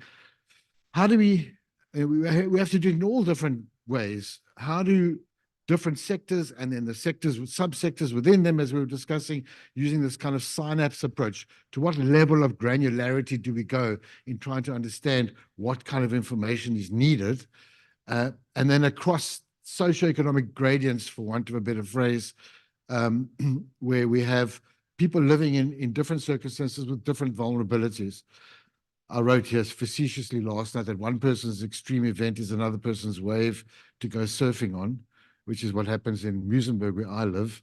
They like bad weather. I expected raucous laughter. It didn't happen. Okay. Then again, I want to repeat that an extreme event is not a disaster necessarily, and all disasters are not always caused by extreme events. Yeah, and then, I mean, obviously here is the question of data, and data of all kinds. Dawn addressed it quite clearly here. In South Africa, we know what our challenge is with data. We know what this problem is, and we can't pretend that it isn't there, that it has to be addressed. And I'm not going to bang that drum, but it's all kinds of data. It's not just climate data. It's all kinds of data, which is critical if we're going to build robust and useful and helpful response systems. And then I think a really important one, and this is also from the corridors as well as from the conversations, are institutional barriers. And I say that because my last 20 years working across institutions has taught me that every institution, every individual, every institution has its own KPIs, its own metrics for performance, and its own ambitions. And there's a lot of competition. And we just simply have to find a way to overcome our institutional, financial, and legislative barriers to cooperating. We just have to do that. And ECEs is, I think, a good way to do that. Next one, please. Then risk and assessment, policy and planning. So again, understanding the components of risk, and I think it was already spoken about this morning in Johan's talk, how risk is understood and disaggregated into various subcomponents, as was described, and then the distribution of this is again by sector, by social circumstance, and then also by specific hazard. So what kinds of hazards are distributed? So it's almost a three-dimensional look at this. Where are the hazards and when are the hazards, to what parts of our society, to what elements of our infrastructure and our circumstances, is really important in understanding risk. I think I've just repeated that. Yes, understanding early warning system needs. Yeah, and I think somebody also mentioned, I think it was Barent, about reaction constraints. What can people do? How do they respond? So we give them a warning, and then what do they do? And I think that's also part of the communication stuff we've spoken about. To facilitate the response, I see, Johan, you have to leave. Thank you very much. And effective communication. So from the bottom up and the top down, to really understand, okay, so we're telling you, it's going to rain, it's going to flood. Most people just sit in the water and watch it build up around their house. And then I think very importantly, scaling is to help our responders to scale their investment to ensure that DDR is in fact a real thing. That there is indeed we can invest in resilience and response to have an effect, so that our early warnings can really have an effect. And then I've got at the bottom here, unknown unknowns, changing ranges, dealing with the unprecedented, and developing off-the-scale scenarios. So you just mentioned it, Johan, was it you, I think, about a sandstorm in Cape Town as an example, right? I mean, what is it? Because as Bruce pointed out, he showed that graph of sea surface temperatures. It's not a second, third, fourth, fifth deviation. Well, I think it is a fifth standard deviation. It is literally off the charts, okay? They have to extend the y-axis to accommodate sea surface temperatures. I'm not sure if they did really, but I think they might have to soon. We are really in uncharted waters, excuse the pun. And so we have to think about what we're not thinking about. We actually have to do that. So I think that's an important part of it. Extreme scenario planning. And last one was on DDR. Next slide. Yeah. Regard this as sector needing information. I don't even remember typing that. I have no idea what I meant to say. So yes, there are legislative constraints, which I think we've learned about. And they're sort of like, and I'm using that phrase this morning of, yeah, there it is, disaster management is bigger than disaster management. Who has what role? I think is really important. And I like this idea of, I've written at the bottom, from the economics and finance points of view, the budget and policy point of view, we need to be able to give our disaster risk management people the tools to justify the budgets. I also want to say, and I was struck by this morning, if it ain't broke, don't fix it. I mean, I know that I'll speak for myself maybe. I was going to say all climate scientists, but I will speak for myself. Want to have a purpose, right? And so, but we shouldn't go and miss in something that seems to be highly operational and operating well.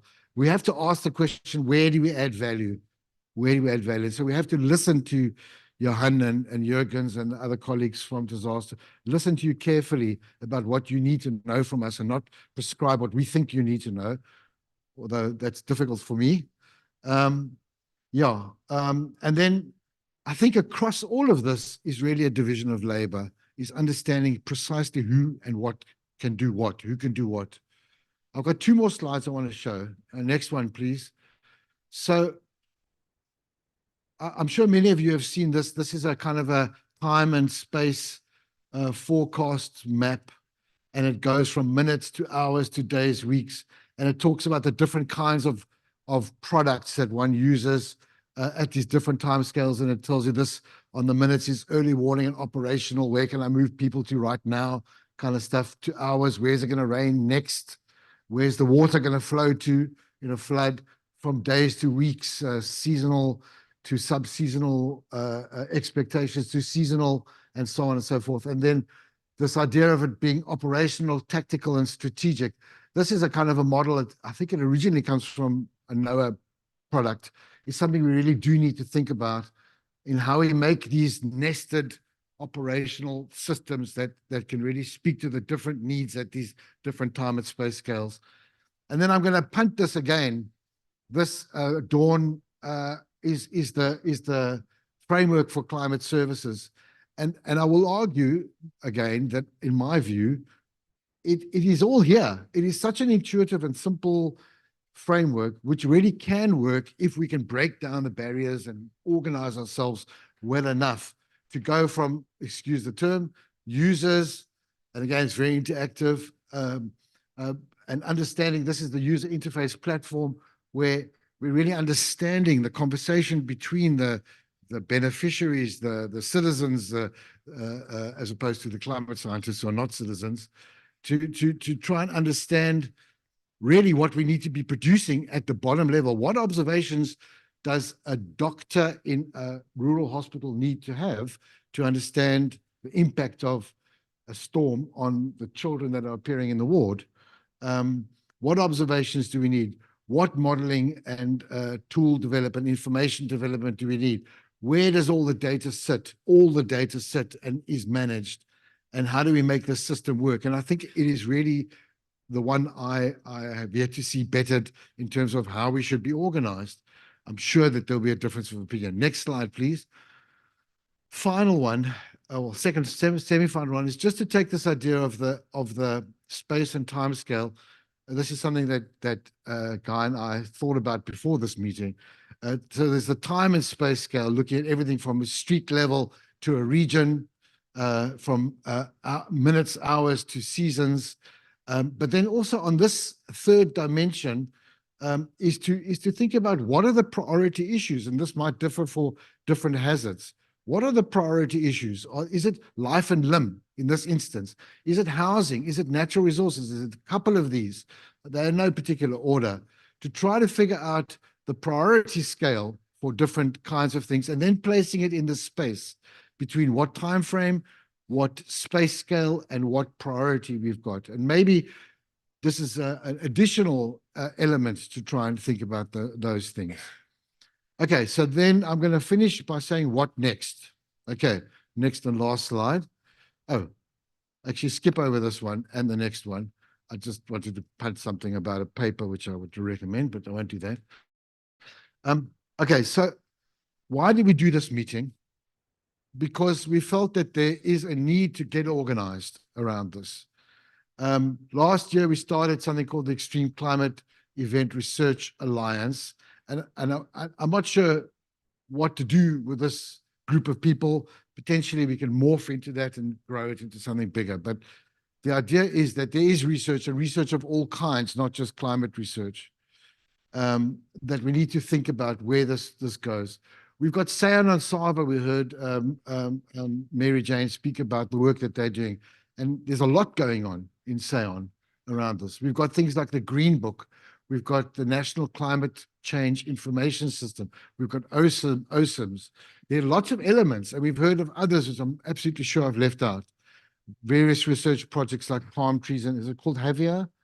The temperature one, various programs and projects. We really just do need to get better organized. We do need to get better organized. And I think this is a step in that direction. That's what we aim to try to do.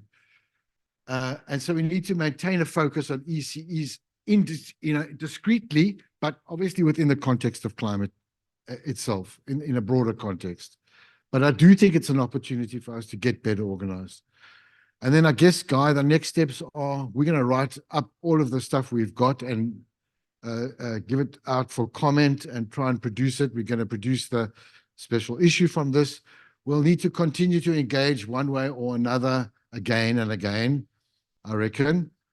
And then this is my idea last night, is that we perhaps need in South Africa and maybe beyond in the region, and maybe it's cascades up and down, and to draw on WMO resources is to develop a kind of end-to-end strategy around ECEs. And I do, having learned more about the end is the National Disaster Management Center, about their power in South Africa. Their power, legislative power, is enormous and really centrally located. Maybe this is the home for managing all of this across the scope, from the climate and weather, where all the different institutions have a role, where all of the disaster risk management have a role, and the social sciences have a role. Maybe we can organize it there. And those are my thoughts. They are not representative of anybody else. So that is my summary. I hope I've done justice. If I've done well, I'll take credit. If I haven't, I'll blame Guy.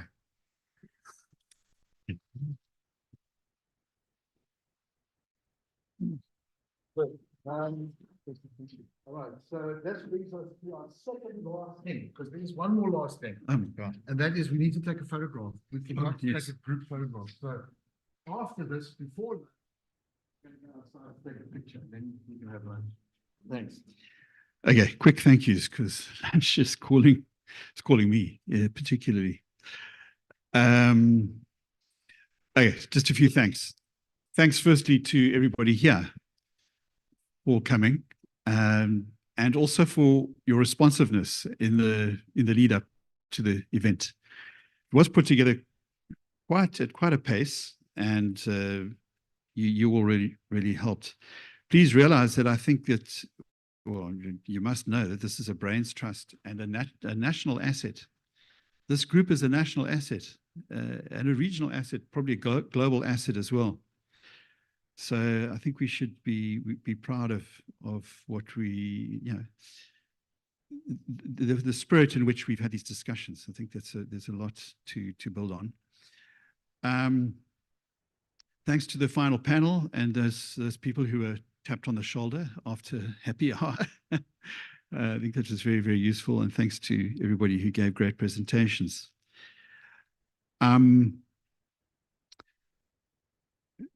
Johan Stander, is there an age limit on that D2 position in Geneva? We'll talk afterwards.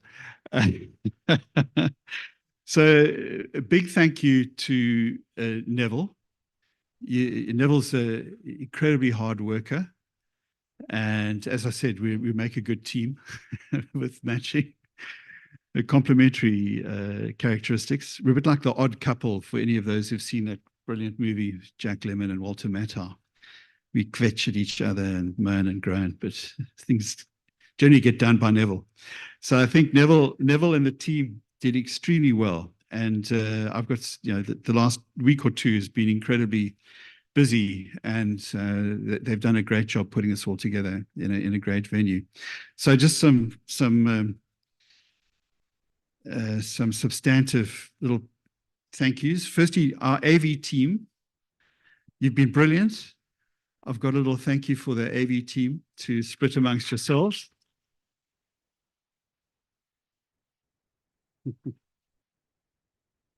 I think good AV, it's just been it's been seamless, really, really fantastic, complicated, streaming it out on YouTube. I've watched it every morning because I'm not the earliest of risers. So that's been great.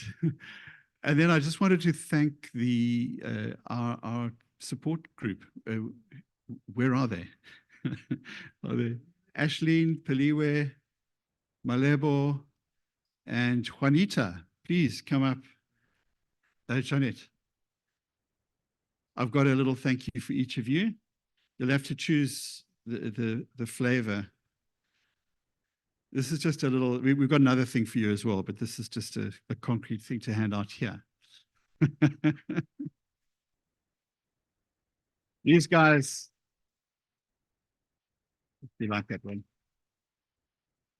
Oh, you want to? And where's Ashley? Oh, shame. I'll it's all right. Can you give her a shot? Maybe she just pop in quickly. Yeah, I don't want to leave her out. Hey, sorry. Yes. Then just to reiterate our thanks to all the funders, Scope and NAM, and for being involved. You've really helped. Ashley, this is for you.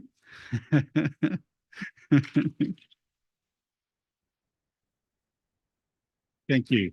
Yeah. These guys work very, very hard.